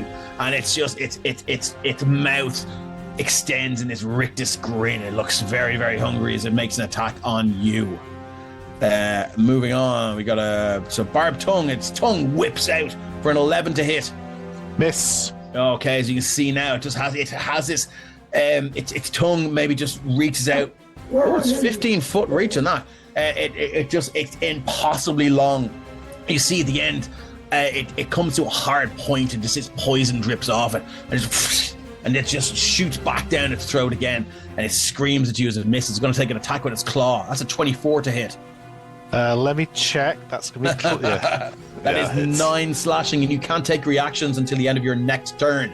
As the claws reach out and just slash across your neck again, you can feel that necrotic energy or liquid just begin to course through you, and you just feel sluggish and lethargic. That's all it can do for now. I'm going to move on to the next ghoul. Unless she can't take reactions, there's nothing you can do there. This one pops up here, and it's going to move its movement to flank you. It's going to make an attack with advantage. It's barbed tongue. That is a 24 to hit for 4 slashing. Okay. Your speed is reduced by 10 feet until the end of your next turn. And it is going to make a claw attack. That's a 21 to hit because it has you flanked for 9 slashing. Yep. And with the multi-attack, where did I put that? You are dazed. Let me look up the dazed condition, because this is from MCDM. Rules, new rules and styles, dazed. Okay, cool. I'll just drag it in there. Copy and paste. This is an MCDM rule that's specific to this. A dazed creature can do only one of the following things in a turn: move, use an action, or use a bonus action. The creature becomes dazed during the turn. Their turn ends. The cure. So if you become dazed, I assume during your go, your turn ends. The cure ailment power, lesser restoration, greater restoration, remove the condition. GM discretion, other power spells or effects might also remove it. So we can do some experimentation with that. The dazed creature is affected by a spell or effect that gives them an extra action on their turn. They can still take this extra action in addition to the movement action or bonus action. Some creatures in this book have immunity to the dazed condition. So there we go. And that is it for its turn. Torvig, it is your turn. You can do one thing. Torvig will cast Misty Step and not be there. Okay, I like it. Where are you going to go?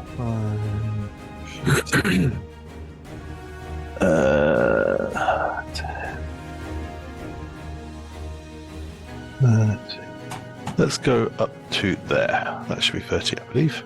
Okay, grand. So just all this silver, it just goes there. He's just not there. It just nopes out of there. Okay. Yeah. Cool. Absolutely. You can see these things now. The two of them raise their heads to the sky and howl in frustration and rage as their meal has just seems to have vanished into thin air. Almost like that poor little trash panda and his candy floss in the water. And that is it for your turn, I do believe. Is it? Yeah, I can't do anything. So I've got no reactions, I've got no movement, so no. That's it. I'm going to say, though, because it's my first time using the dazed condition, I am going to say that it ends at the end of your turn. I don't like the fact that it continues on and you have to get a restoration spell. It seems a little bit OP for me. So you do lose that condition at the end of your turn. I think that makes more sense. And that's the whole point of D&D, that we can pick and choose what we like. So moving on to this ghoul here. It's going to use its movement 5, 10, 15, 20, 25, 30, 35, and it's 40. It's into the drink. So it's 40 feet of movement. It's going to go 5, 10, 15, 20, and it's going to try and crawl up to here. So it will be just up there on its next turn. Actually, DM, can I ask, how high off the water are we? 20 feet up. 20 feet up. Yeah. This ghoul, that's that ghoul here. Moving on. Phoenix, you're not here. The bloated ghoul is... Dave, you've skipped one. Did I? You've skipped. Don't worry about it. Okay. That fella there, I think he'll probably just spend the rest of his turn to climb up. And we'll just move on. I have loads of them, so I don't... Although I'm not obviously there yet, on my way there, I am putting Moo back in the pocket. Okay, so Moo goes back in your pocket with a squeak as you guys do hear the sound of combat and screams and shrieks from these creatures. This bloated ghoul, let me open up his character sheet here, or maybe her character sheet, who knows what they were in a previous life. Its movement is 20 feet. This is the very definition of that scene in Monty Python and the Holy Grail where Sir Lancelot is just running for ages. So this thing is like, and it waddles up. It's going to go 5, 10, 15, 20, and it just falls off the edge there, no longer to be seen. As I move it to the GM layer, and it will reappear somewhere in a certain amount of time. Moving on to this bloated ghoul here. So this ghoul here, it's going to clash. Okay, so it's going to go 5, 10, 15, 20, 25, 30, 35, 40. And I'm going to say it could use the rest of its movement to get onto the bank here. Moving on to this ghoul here, which is I need to sort of move it so I can see where the fucking thing is. That one there, that's the one that knocked off there. So it's going to end up, it's currently under the bridge, and I'm going to say at the end of its turn, it's going to begin to climb up here. That's all it can do. Andy, we're back to that, so you're not here. And it is at the top of the round. You guys can put your tokens on the edge of the map. You are here. And the scene unfolds before you as you see this collection of these horrific undead creatures. Now they have Nera surrounded. You see Torvig standing there, not looking as sort of as spurred up and as aggressive and switched on as they normally do. They seem to be a little bit pooped or dazed, just standing there, and they almost don't notice your arrival. But as you get here, Kethra, what are you going to do? She's just overwhelmed by the absolute stench as well, and she's trying so hard not to puke. Yeah, it is horrific. She'll just look at Torvik and just give a nod as if to go, "Are you okay?" He doesn't see you. That's fair. I'd be just like, "Oh, okay." She is going to run. Where am I? 5, 10, 15, 20, 25. She's going to run straight up to that one and use her flame tongue sword. Flame tongue sword. Okay, Kethra just running ahead, charging ahead of the flame tongue long swords. It's a nat 20. Nice. Okay, Kethra she means business. She does not like the smell at all. No, straight in here, looking back, almost as if to show Torvik how it's done. You swing the blade, and it arcs down. So let's just see what you've got there. First off, roll me a D100, and we'll see if some extra spicy stuff happens. That's 26. Okay, so you begin to recognize patterns in your opponent's fighting technique. You gain +2 to your AC against that target, an advantage on all saving throws from effects originating from that target until the end of your next turn. So if this thing is still alive, you will have +2 in your AC against it. So that I will leave that up to you to remember. Yeah, but here. Let's tot up the damage. That's 8 and 8 is 16, and 6 is 22. 24 points of damage. Oh, okay. As this, let me just double check and see. That is a magical weapon, so it's not going to have any resistances to that. No, she has learned. Yeah, this world is all kinds of magical creatures, and it's really starting to annoy her because she's got nothing really. Okay, as your blade swings down, you just see it lops off one arm. It lands with a splat on the side there beside it, and begins to just reach and start to crawl towards you. The arm now, its own sort of entity or creature, as it just seems to know where you are and creep inexorably towards you. So you can certainly try. But this thing, as you can see now, just all this black and yellow pus begins to leak out from where you severed it there at the shoulder. 24 damage. Gang are fighting Vegeta, apparently. So it's badly damaged. You can see now. It seems to be looking around, almost unsure as where it is or what's in front of it. You do have a second attack. I do. Yeah, she's gonna go for the head because she likes heads. Okay, you're gonna go and try and take a swing and decapitate. She just sees the arm and she's just like, "Ugh, it's gross. Go for it." Yeah. Let's get that attack roll. A 14 is enough to hit. It's one more than you needed for another 9 slashing and 4 fire damage. As let's just give a look at these things again. Its eyes are staring at you, and its tongue begins to lash out again as you take this swing for 13 points of damage. Kethra, how does this thing meet its end? Oh, she's taken its head So straight off and let it roll as far back as it can into the water. no problem. Yeah, you just swing around. You just do a reverse turn, letting the momentum of that first strike just carry you around. You do a spin and decapitate this thing. Its head flies off and lands on the bank somewhere here, and then begins to roll down with a hollow thunk, thunk, thunk sound as it just kind of hits the water with a splash. Its body begins to walk off this way, headless, for a short while before it hits the deck, and it's dead once again. I was just going to say, my God, is it still moving? What else would you like to do with your turns? You have a bit of movement left. I have 1 space. And a bonus action. Yeah, there's not much I can do with that just yet. Pleased to eat you. It's a Malcolm chat. No, she's going to save her little boosters. So she's okay, going to wait there. All right, moving on to this ghoul here.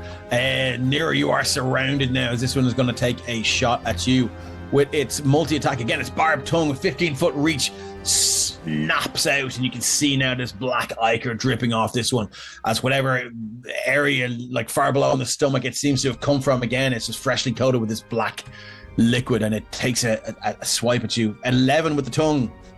It's unsuccessful. Like a teenager at a disco.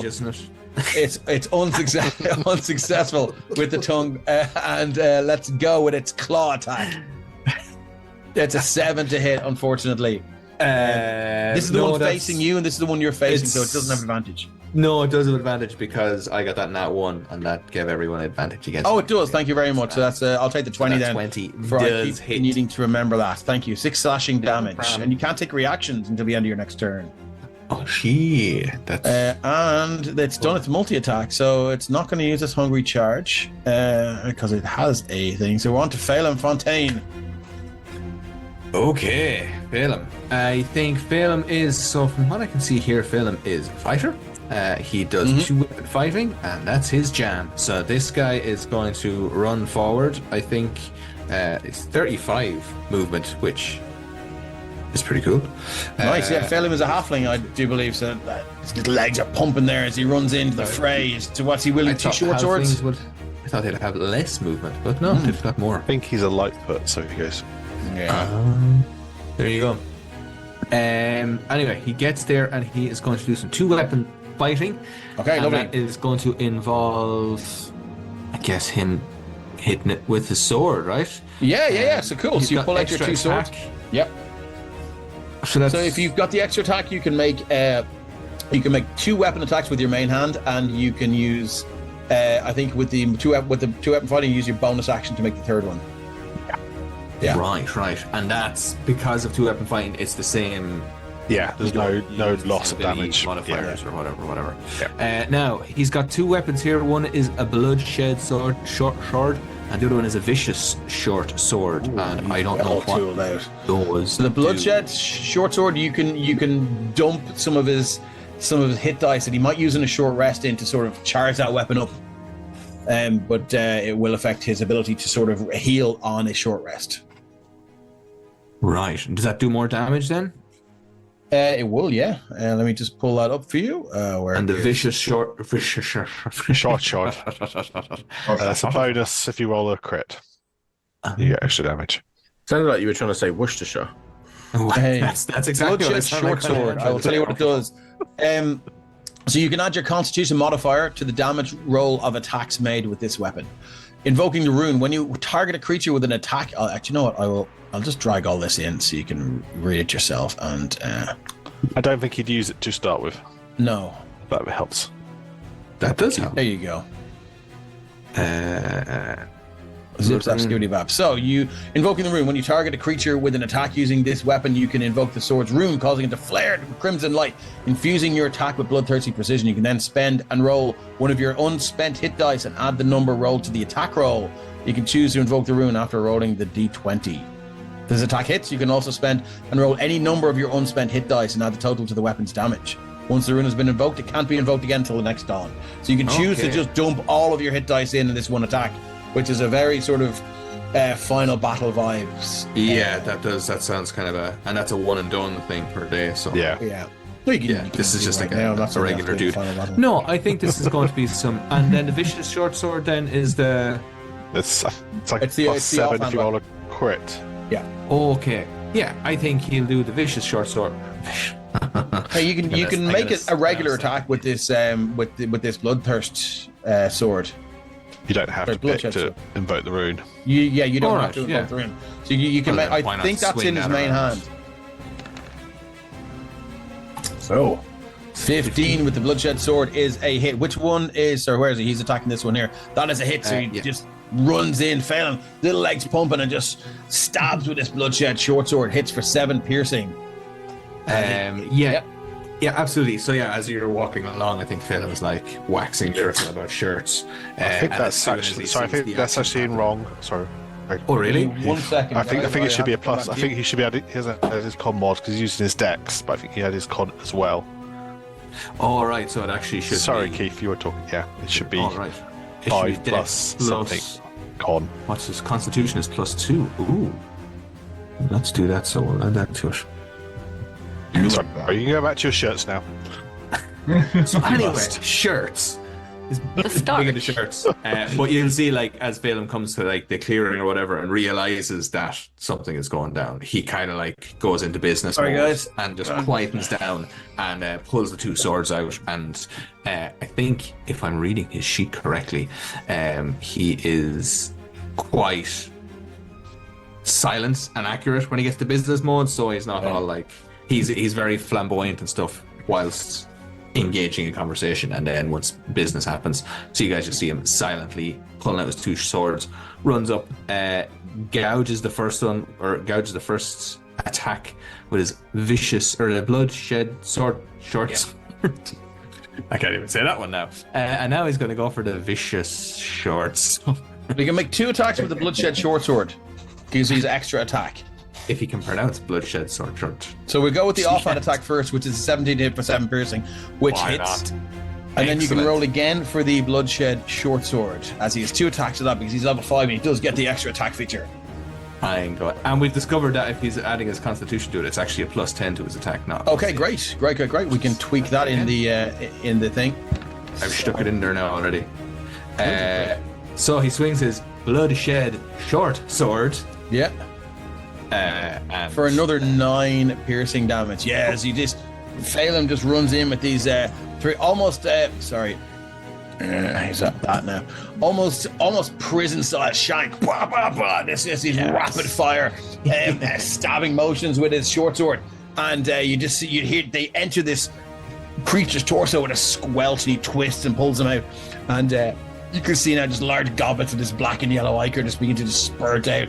Phelan covering his lovely white shirt, and he is now covered in ghoul intestines and ichor. Another shirt ruined. Can I? Is it still alive? How's it looking? It is. Yeah, it's still up, and it looks pissed. Damage wise, is still looking all right?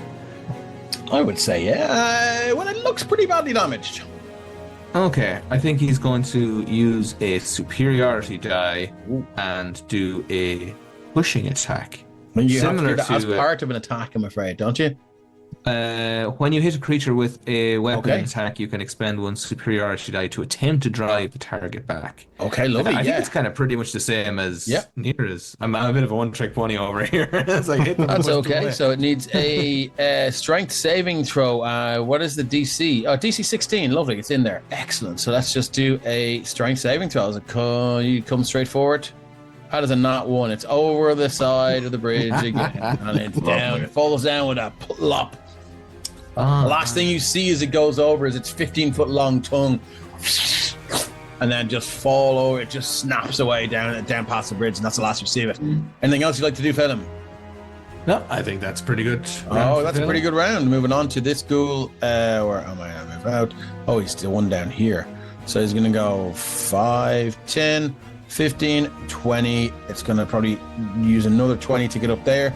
That's going to action dash. It's going to go 5, 10, 15, 20, 25, 25, 30, 35, 40, and it'll get to there. That's all it can do this turn. And we are going to move on to Nira. What would you like to do? Nira's in the Spahabader there now. Yeah. It has to be said. So I think we are...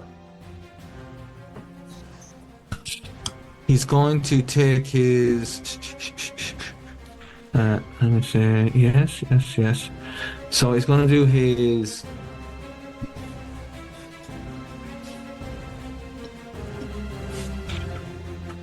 Going to take off his quarterstaff and start swinging it around to try and knock some of these things away from him. I think it's actually... Do you know what he might do first, actually? As a monk, what's his... Can he get... yeah. You talk about Step of the Wind? Yeah, I think he'd probably I think he would be kind of stupid to just stand in the middle of these three guys and try and fight them. So I think he might do a bonus action disengage. So he'll drop a key point to do disengage, which he will do. Okay. And now I'm half thinking about, because he just used Step of the Wind. Is there anything on the other? Oh no, there's nothing even on the other. No, so he's not going to run away. I think he'll just, dip around here. Yeah, maybe dip over to here and take a whack at this guy. Okay, cool. Yes, you just use your keen monk abilities, and you sort of extricate yourself from this thrashing of stinking and rotting undead limbs, and you manage to just zip out and take a swing there. So let's see what you got. Yeah, your bonus action with Step of the Wind, was it? So he spent a key point for Step of the Wind, and it allows me to take disengage or dash as a bonus action. Hey, nice. And his jump distance is doubled for the turn, but he's got -10 to his speed because of that last attack. So normally he's got 14, now he's down to 30. Okay, cool. So you sort of deftly just spin around behind this ghoul. And they can't make any opportunity attacks because you use your disengage. So you swing with the quarterstaff, and it lamps this thing in the side of the head. You can see one of the eye sockets just is knocked out, lands with a squelch at your feet, and they will take all 12 of that, unless it is. Is that a magical weapon? It is not. No, it's just a regular quarterstaff. It's still going to take it all. So it takes 12 bludgeoning damage, and he gets an extra attack at 5th level, so he can now attacks twice. So same again, another whack of the staff. Okay. Fuck's sake! Sorry, 1 second. My roll 20 is acting the shit. Perfect. Yeah, cool. So that's a 15 for another 6 as you take a swing. Just two heavy swacks, and you can see now just 2 strikes in the head, 1 knocking the eye out, and then 1 you hit it so hard in the side of the head. You can see this pinky black fluid begin to just leak out from the side of its head. Some sort of liquefied part of the brain is broken loose and just begun to just pour out the ear. Anything else you'd like to do? Yeah, well, I think because he's still disengaging, I think he's just going to bounce back and get the fuck out of there. I think he won't go back behind the front line, because I think he wants to stay up at the front and do some damage. But he'll jump up and kind of crouch up on the wall with the staff and kind of call out to the rest of the lads. You decided you're going to turn up, did you? Okay, moving on then. That's a nice round to this ghoul here. It is going to follow you, but it's going to use its a bonus action. So I'm going to get to here. It's going to go 5, 10, 15. It's going to go to there, 5, 10. And it will use its hungry charge. So as you can see now, it just sort of winds down into this coiled spring type movement. It moves up to half its speed in a straight line. If the ghoul moves at least 15 feet and ends its movement within 5 feet of a creature, they have an advantage in the next attack roll and can make that creature that make against that creature. So yeah, it just darts at you with this inhuman speed, and it's going to make its first attack with the barbed tongue. It's an 11 to hit. doing well against you at all. That does not hit, and Sorry, yeah. the thing is, so isn't that disadvantage I had, wasn't that's gone by the end of my The advantage they had is gone because you started a new turn, so it's going to make another attack. Wouldn't it have advantage on that roll to be? Oh, that sorry, one? it should do, yes, because that's the whole point of doing it. So it hits a 23 for 6 slashing. Thank you. And your speed is reduced by 10. I'm still getting the hang of running D&D again. I haven't done it in a while, so thank you. I appreciate your help. So yeah, 6 slashing as it rakes across your chest. Again, you just feel that hot burning sensation as your skin opens beneath these sharp claws. 6 slashing damage. The target speed is reduced by 10 feet until the end of their turn. So if you had previously lost 10 feet, you've got it back, but now you've lost 10 feet here. And that is all it can do. Let's move on for the other one. This one here is going to climb up, so it's 20 feet to get to there. It's going to go 5, 10, 15, 20. That's 40 feet of movement. It has it has a 15-foot reach in this tongue, so it's going to make an attack against Hethar. As it's long, why have I got the bloated ghoul out there? We don't want that yet. Yeah, its long tongue slides out. You see the barb almost over your shoulder as it just, and it goes to just straight for your neck. That is a 14 to hit. No. Okay, Miss my neck. You're not taking my head. Yeah, you kind of smell it and hear the hungry noises as it emerges there, and you're quick enough to just dodge aside. That is all it can do. It's got 5 foot reach in the claws, so it moves along to the next one. This one here is dead. Let's take it out of the turn order. It's dead again. And we're on to Torvik. Torvik, you start to come around. Okay. Best positions, is it? I suspect we're gonna have a bow appear at any time. Yeah. Round about now, the bow will appear. Yeah. Murder from afar. He'll be, probably. I accidentally. Yeah, I think we'll start taking pot shots at the one that's harassing Nira to begin with. Okay, no worries. You draw your bow back. This is the magical bow. This is the dragon wing, yeah. Yeah, dragon wing bow. Lovely. Okay. Silver. No, what do I say? No, it's copper flavored wire appears, and the arrow appears. It's like calling you Baggins because you're Bulbo.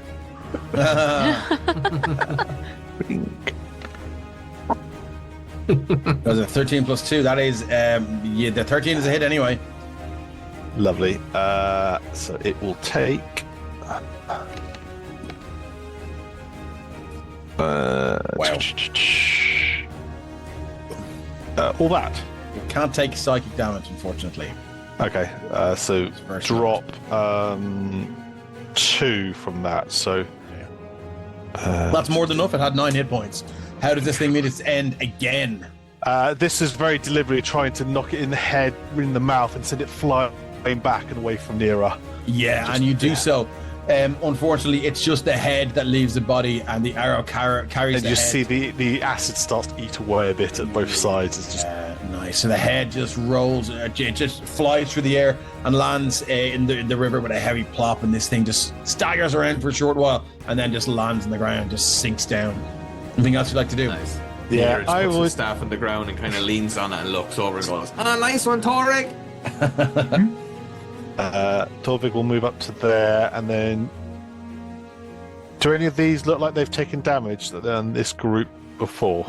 This group here, that's down. Sorry, that one there isn't looking. It's taken a small amount of damage. It's missing a large chunk of its flesh. All right, we'll aim for that one next then. Okay, so you move in and then just draw the bow back again. Let's see what you get here. Why did that close? Open. There we go. Ding.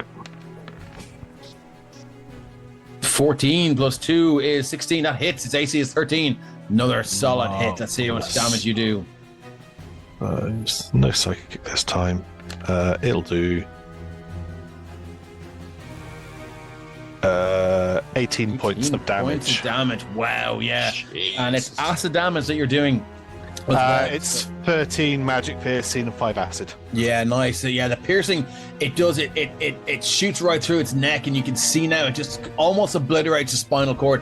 Its head just lobs to, like, just kind of falls to one side, and is actually hanging down by its shoulder now. You can see now as it looks at you upside down, its jaws are sort of just chomping hungrily. You can hear the clack of pointed teeth as they hit together incredibly loudly. It's still there, but it's it's almost gone. I don't have anything else I can usefully do, so... Okay. Yeah, that's all I got this time. Okay, lovely. Moving on for Torvig. And we're going to take a break at the end of this combat round, as I'm keenly aware we haven't taken a break yet. Actually, we're off at 10:30-ish, so yeah, let's do that. Cool, moving on. This ghoul here is going to move directly towards Phelim, and it will use its bonus action. I think it can. Let me just see. Whatever. No, I can't. Don't worry about it. It's fine. Hey. Hungry Charge. It moves up to half their speed in a straight line. The ghoul moves at least 15 feet. It doesn't get to move, but you know what? It'll move back one, and then it will charge at you. Having done this before, knowing how much space to create between it and its opponent to get this sort of this effect, it is going to make an attack at you with its barbed tongue with advantage. I'll just throw in the Hungry Charge again. Advantage in the next attack roll they make.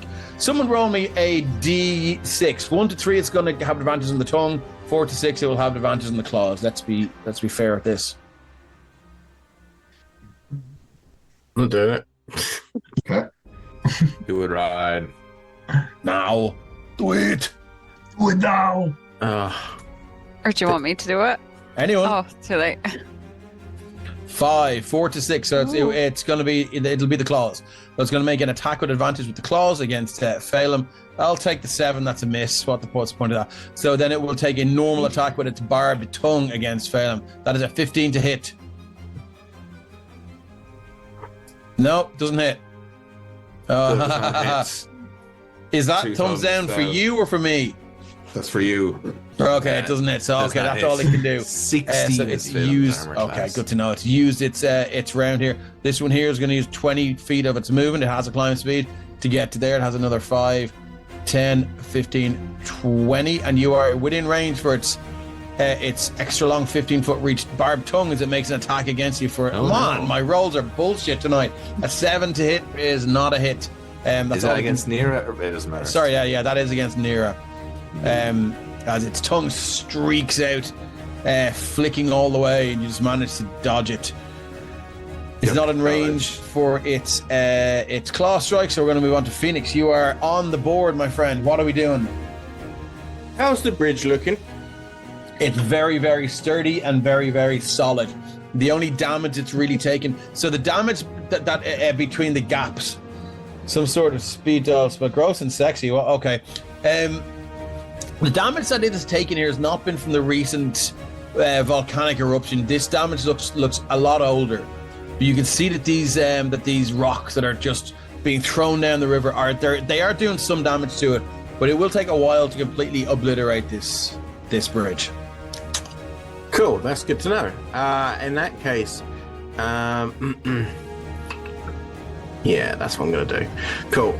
So Phoenix moves along about 10 feet there along the ground, and he puts his hand on the ground, and as he does, this ripple comes out from him through the ground, as if, you know, like when a whale breaks the sea like top, and you just see that ripple, and it just follows all the way around until it gets just past Kefra and goes about another 10 foot, but you don't see it. As centered from, let me do the circle. How do I? You use your measure tool there. If you go to the ruler, and you can select line or circle. There you go. Wait. Why did that disappear? You need to click linger in that menu, and it'll stay there until you click on it again. Thank you, sir. I just want to make sure I get this in the right spot. Yeah. So right there. As I do shatter.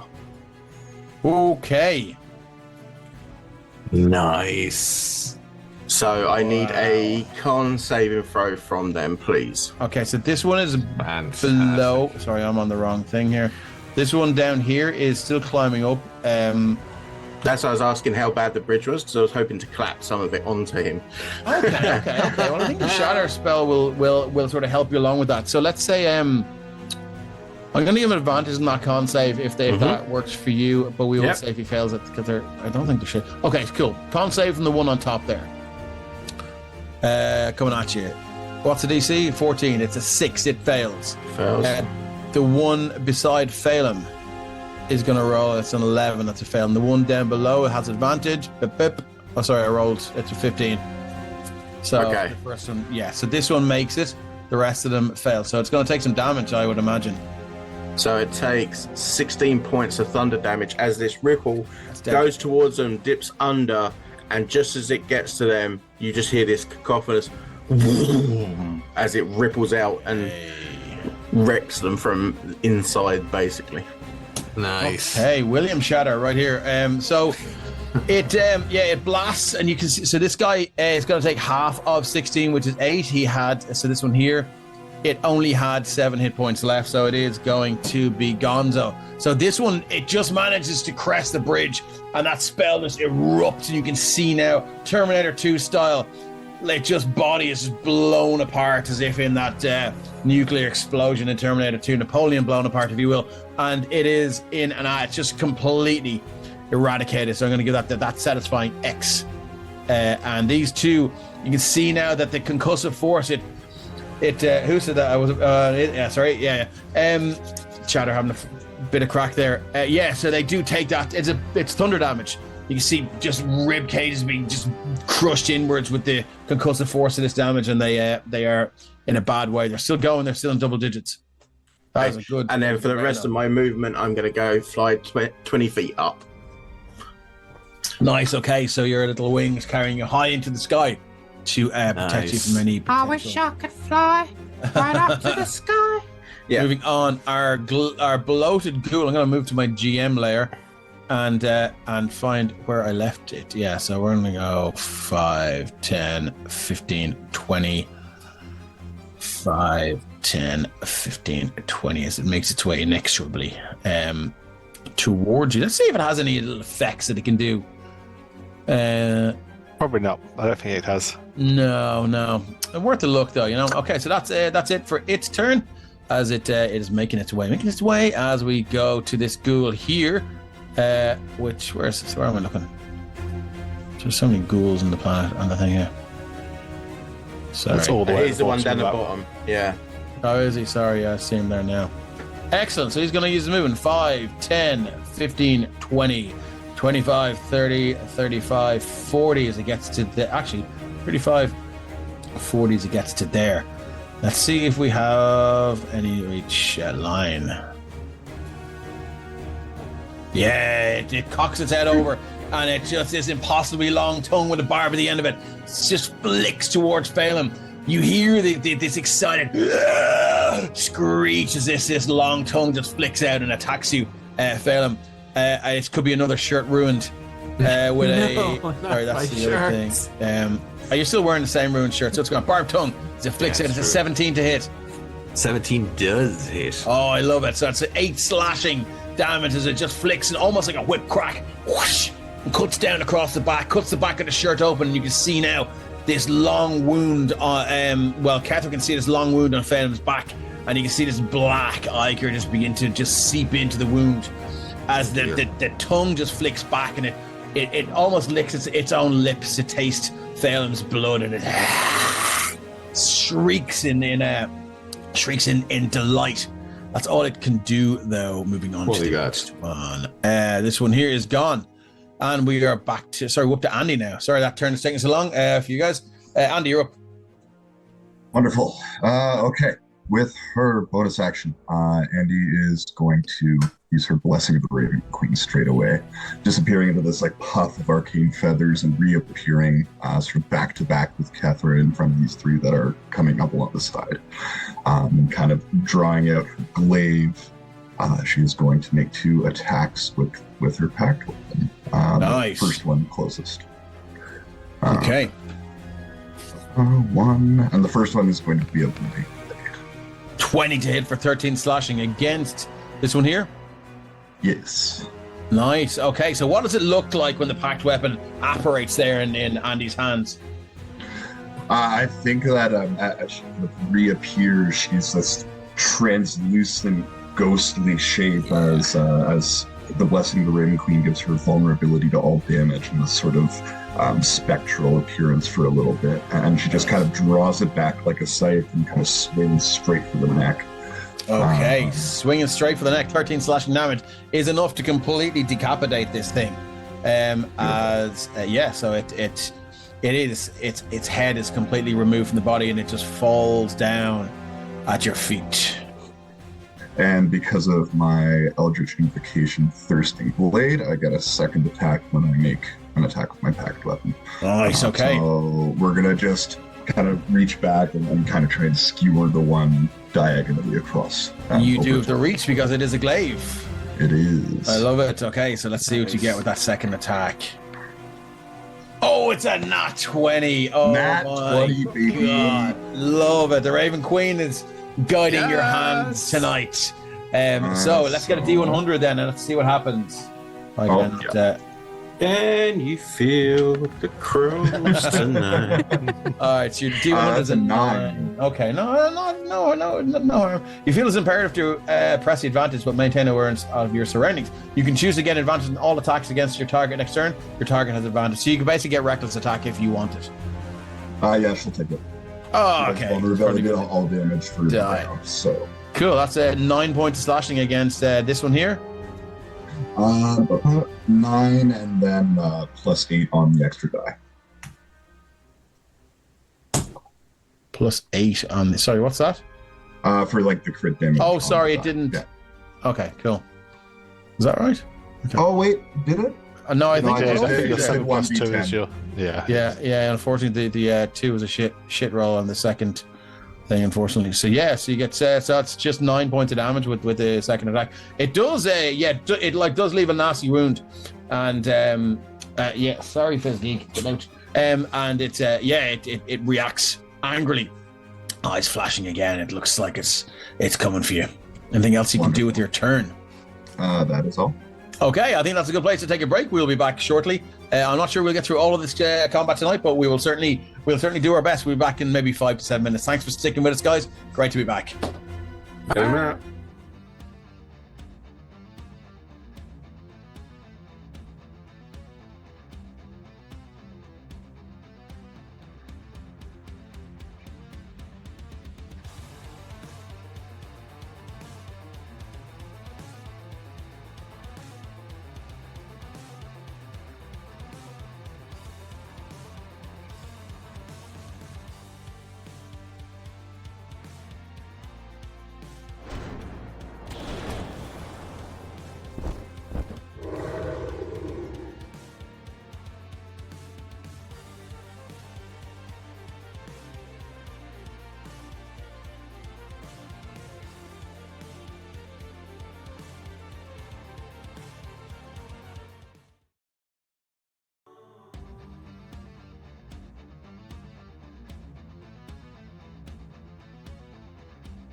and welcome back to part 2 of episode 13 of Journeys Near the Radiant Citadel, or whatever we're calling it today.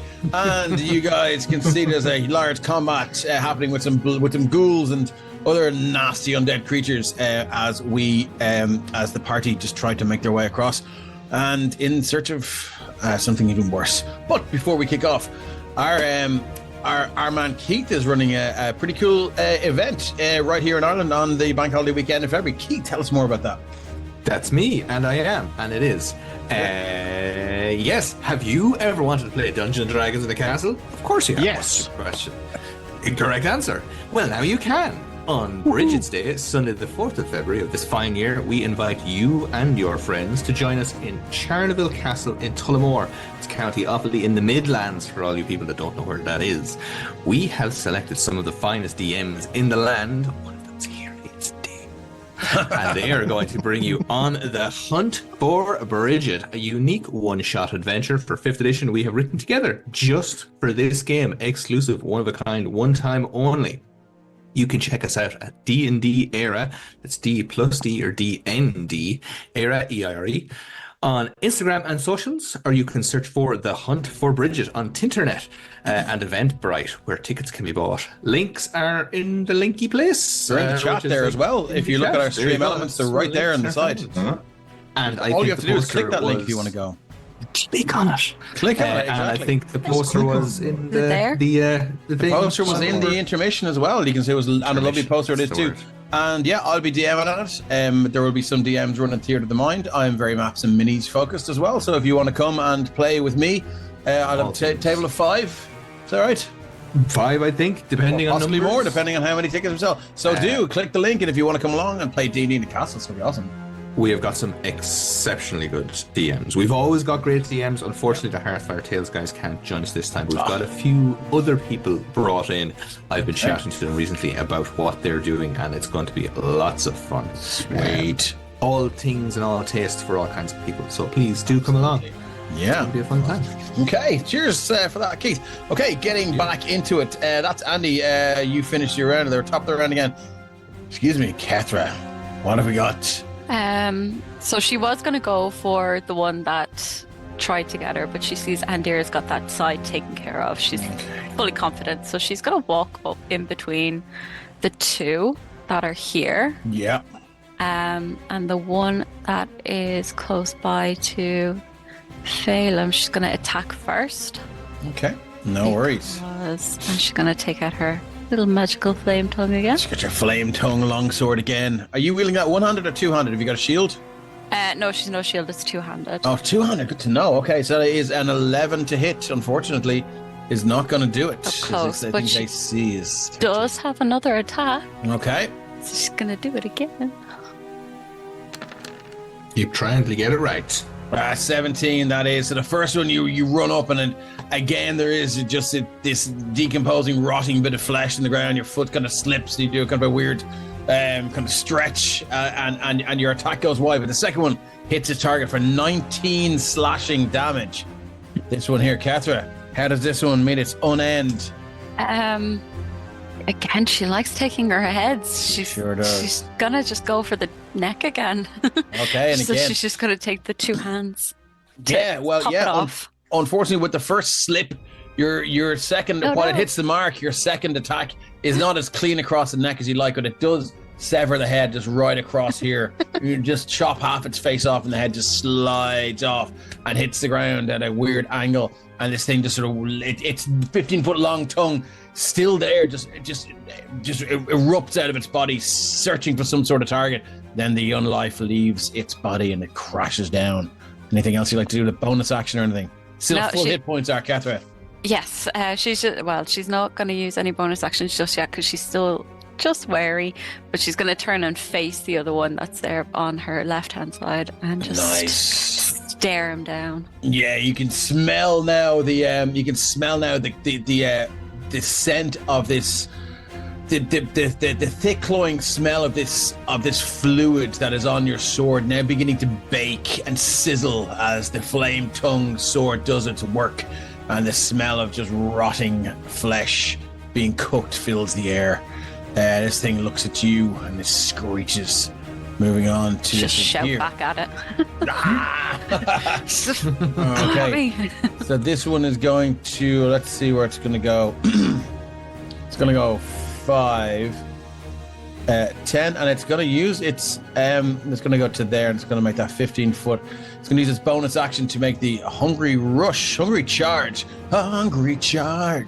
And it's going to make, so give us a 1d6 then, please. 1 to 3, it's going to use its barbed tongue at advantage, and 4 to 6, it's going to use its claws against Hethar. As this thing, crazed bloodlust and hunger in its eyes, rushes towards you at possible speed. That is a 1 to 3, it's the barbed tongue as it whips out with advantage. That's a 22 to hit for 8 slashing damage. So you are going to take that damage. The first hit Kethar's taken, and again, it's so close to you. This tongue wicks out. It doesn't pierce you. Its tongue actually wraps around your neck, and it just pulls it back, almost like a yo-yo around flesh. And you can feel this burning sensation around your neck, and it does leave that ichor behind it. It begins to seep into the wound. Your movement will be reduced by 10 feet for until the end of your next turn. That is all it can do. Moving on, we have got Phelim. This thing is close by. Oh no, sorry. It will be able to make its claw attack as well, because it does a multi-attack. This will not be an advantage though. That's a 21 to hit for another 7 slashing. And I will drop in what happens, because it does how you do get that dazed condition. So let me do multi-attack. So you're going to take 7 slashing, and so what was that? That was a total of 15 points of damage. You're down 10 feet of movement, and you can't take reactions to the end of your next turn, but it doesn't matter because you do have that condition. Let me just drop that in there. This is from the Flea Mortals book. And this is not a lasting condition like it is in the book. That's not really up my street. So, but it will do what it needs to do. Moving on then. Sorry, we're back to Phelim. Phelim, what would you like to do? So this one beside Phelim has just been chopped down. Yeah. So I think he is going to run back around to this. I've done something and I've dropped out of Roll20, so I will reload that. Okay, it is no going worries. to go around and flank on the other side of that zombie. Just be careful of the water. Oh yeah, where is there? So you're going to move the other side of that zombie. Yeah, you will get flanking. Yes. And he is going to do a couple of attacks against it. Okay, roll to hit Phelim with its blood-shed short sword. Yeah, I think Easy for you to say. Simple and just do that thing you said. He's the blood-shed short sword. Yeah. Which is a double attack, I think. Yeah, 2 attacks. First attack is an 18 to hit for 9 piercing damage. Phelim, as you walk around, you just hit it with the first attack. That is enough to take it down. What would you like? How does this thing meet its end? What does it look like? Oh yeah, I think he's just like, it's clinical, where he just goes in and just like hacks limbs off. Yeah, you're severing tendons and limbs, and it falls down like a marionette with no puppet master. It's just exactly. the necrotic like kind of magic leaves its body. So you have another attack and a bit of movement left. Yeah, so that's his extra attack, isn't it, for his attack action? Sorry, and the second one. Yeah, that's 10 against this one here, is it? He's done both of those. The 9 and the 10 have killed that one, I believe, haven't they? Yeah. No, the 9 killed it, so you can use a 10 on this one. The 10's against the other one then. Yes, absolutely. Okay, that was a hit. And yeah, the 10. Again, you drive it in, and out with it comes this blackened large heart that is just beating. It's pierced, stuck to the end of your blade. It just flicks it off. You can see this thing now it's still going. It's still going with 1 hit point. Oh, right. Well, then he is definitely going to take out his vicious short sword. And use his bonus action to waste a nat 20. For a nat 20. Let's get the D100 for the crack anyway and see what happens. And what does the vicious short sword do? Something on a crit? Oh, it does. I think it should be in there. Should it? Oh, it's not actually. No. So let me just look up the vicious weapon. Tom, you're muted if you're saying something. There is something extra on the crit damage happening on that one. I'll just say vicious short sword, vicious long sword. Vicious weapon. You roll 20. Target takes an extra 2d6 slashing. Yeah, So you roll another 2d6. Yeah, it is in there. Bad rolls. Really bad roll on those extra. There's 3 d6s in that extra roll. Oh, my God, wow. Yeah, you're right. Wow. Okay, so that's a 7. It had 1 hit point left. So how does it meet its end? What does this look like? Minus 17. Yeah, I think. Look, we got a boon in there for Phoenix. Thanks, Blue Nessie. Yeah, good man. Nice. Yeah, I think he'll just like cut down in and like halfway through it, and then like just grab and like drag the sword down the other way, and like cut it in half and like push the bits past and shout over to Nira and be like, "What's going on here? Are these things? Is there more of these? Should we keep going or what's going on?" And I guess Nero would be responding to say that there's one more. There's like a big, huge one coming across the bridge. But we should keep moving because I don't know how many there are. Okay. We should shout to everybody. We're like, there's fucking loads of these things. They might keep coming. We should probably just keep going. But we'll have to jump over that bridge there, so that'll be fun. I love the idea that dude finally gets over here. We've gone across the bridge. That's if you assume he's heading for the other bank. Yeah. Oh. Okay, cool. Bridge, That's get it off for the bridge. Phelan then. We're on I to the don't next think Phil's anymore. He might move a little bit over here and cautiously look down. The school here is going to move out. It's going to go 5, 10. It can't reach. Do you know what? It's going to move into Andy and it's going to have a go at you. You were the closest target there. It's going to use his multi-attack and it's going to... where was it? It was there, wasn't it? So it's not got the 15 feet of movement. And it is very hungry, so it's going to hit you with it's going to go for you with the barbed tongue. It's an 18 to hit. That is going to hit. Okay, so you're going to take... I'm not sure if you still have that resistance. Yes, until the start of my next turn. Okay, cool. So you take 7, half to 3 slashing, and your movement, your speed is reduced by 10 feet until the end of your next turn. As it just the tongue whips out and just pierces you in the neck, and you just feel that lethargy overtake you now as this whatever necrotic liquid and energy is on the tongue seeps into your body and pumps through your blood system. It's going to make another attack with the claws. Known tongues like that in my life. Hey, what's that? I said I've known tongues like that in my life. Moving on. That is 9 slashing. That does nothing. And that is all it can do. We're up to Nira. Nira is going to, I think, Step of the Wind. Or is it Step of the Wind? Is that what we're talking about? Yeah. He points to double his jump. And what did we say? I do apologize. I will never ever. I've got some sort of mental block against the jumping. You do about 25 feet horizontally with a run up. With a run up? Yeah. Oh yeah, well that's just, what's that look like? 25 feet horizontal. Oh, that's 35. Yeah, Step of the Wind, so use a key point and just run and jump over that. Okay. Gap here. Love it. So let's just see. Your move, you have a shit ton of movement, so and just describe just what that looks like. I think Nira's going to.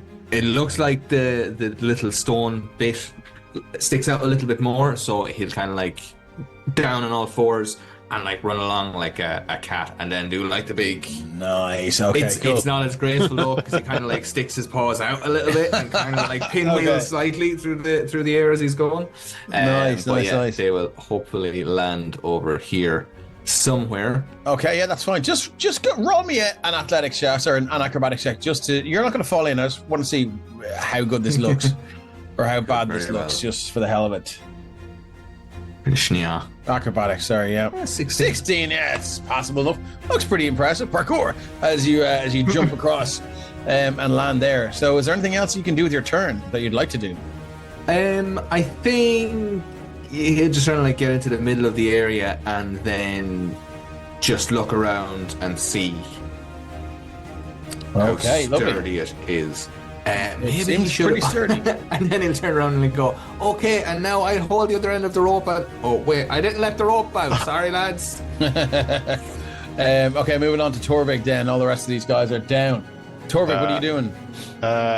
We will pivot. We'll aim for the one by Andira, and we're trying to take down the hip and knock this thing to the floor. If we can. Okay, nice. You're the roll to it.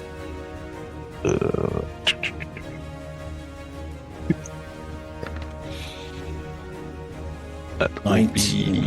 That is more than enough to 21. hit. Yeah. You said psychic doesn't work, so I won't bother tapping that. Worries. But it will take 15 damage, of which 15 one damage. is acid. This okay? So as you loose your arrow, the roar of this river just loud in your ears, and you can see these huge boulders careening down the river. All of that, you just shut it out of your mind, and your laser focus comes in. You just release the arrow. It just thunks into this creature like a knife into a rotten watermelon, as it just squelches in, and you see shrieks, and you can see the acid beginning to do its work then, and the arrow just flops out and lands on the ground as it Well, the arrow evaporates. oh, does it evaporate? Magical. Sorry, yeah, cool. It's arcane. Cool, yeah. So it's definitely hurt, but it's still going. It turns its eyes to you. Lovely. There's a nice big hole now in that hip. Let's see Yeah. if we can hit that hole. 20. That is also another hit. You can see it's lining up now. Its tongue is flicking out almost to find your scent. It's only 12 damage this time. 12 is exactly what it had. What does this look like? So this one is, it goes in and there's a splurt of acid, and just its legs are removed. It just collapses to the floor. And I'll let Andy have the joy of just doing an upswing to take off its head on the way down. Okay, lovely stuff. That one's gone out of the turn order. Is there anything else you'd like to do with your turn? No, I'm good there. Okay, Phoenix, you're up. So I can't see anyone up. There's just this dude. Well, that's the one that's just got killed, isn't Oh, it? so that's the one who just got killed, yeah. Yeah. So yeah, okay. No, it says not still one here. This one's Oh. still shown as active to me. Sorry, yes, he is active. That was another one that was killed. My bad. So Okay. that's that fella here is after the bloated ghoul. Okay, so I'll fly over this way, and then I'll do a firebolt on the way past. Firebolt, roll to hit. You conjured it. Ooh. Was the not one, my friend. So what could have happened to you? Let's get a D100. Let's see what happens. 70. The force. That's a hit, isn't it? Critical spell attack, critical fumble. Yeah. Oh wow. You bite your tongue as you cast. You're unable to use verbal components to cast spells until the end of your next turn. Yeah. It hurts. You just feel the tongue begin to swell up. Yeah. Anything else you'd like to do with movement or anything? No, I'm just gonna cry. Okay, it is incredibly painful. As we move on to the bloated ghoul, and here we go. 5. Sorry, I'm in the. He's a ghoul for you. He's feeling hungry. He's feeling very hungry. Layer. Let's go back to the token layer as he begins to climb hand over hand up the side of this thing. So 5. If he's hungry, he should eat some goulash. He will get to the top of the wall on his movement, and he's going to bonus action. He's going to action dash. 5, 10, 15. He's going to get in close with Nira, but I think that's all of his round I love done. to Nira's there looking back at us. Behind, we suddenly see the shape just appears. Yeah. It's like that meme of the Undertaker behind the other wrestler. Yes. That is all it can do, but you do smell this hideous stench as this thing just, and the wet slopping of these soaked feet. You can see whatever black hair that remains in this white mottled skin is just soaked and stuck to the side of its face. Its tongue flicks out, and you can see its huge bulbous chin just begin to crack, and the sound of breaking bones as its jaw begins to distend, and you can see it means to swallow your head and bite it clean off on its next turn. But unfortunately, can't do that right now. So we'll move on to this bloated ghoul, which is it's still going. So let's go. It's going to move 5. It's going to go to Andy. I'm going to move that one out, and it's going to move through to here, and it's going to have a go at you, Andy. As it, it goes for you with its barbed tongue and it flicks out 20 to hit.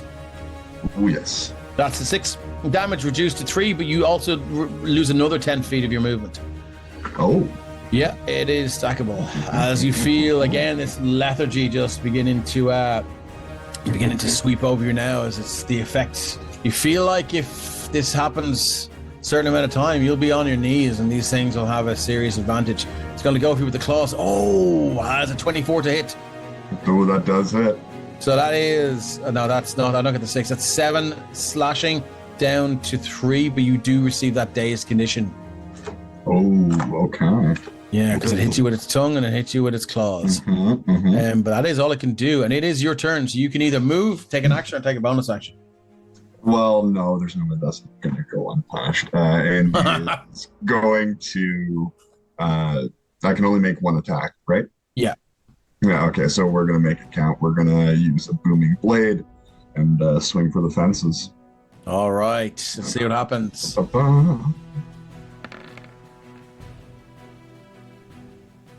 A 16 to hit? 16 is a hit for 9 slashing. Plus 1 thunder damage from... Okay, yeah, that thunder damage, you can see it like kind of detonates there by the face. It blows an ear off, and the skin around that ocular cavity just gets blown away. Now you can see just this bone beneath this flesh. The cheek is peeling off as the packed weapon, the glaive, does a serious amount of damage to the body, the torso of this thing. It is still up, and its tongue is flicking out to go for another shot against you. That's it for you. That is it for the round, and I think that is it for tonight. Thanks everyone for sticking with us. We'll return to this combat and what happens with the bloated ghoul on the next episode, and see you guys in 4 weeks. Do stay tuned for GM Ryan, who is there in the wizard's hat. He's going to be running the consequential Quintrivium with 5 badass women who will be in licking their wounds and wondering how they got their asses so kicked in the last session. So thanks everyone for sticking with us. We're very happy to be back. We love you all. Bye. Bye.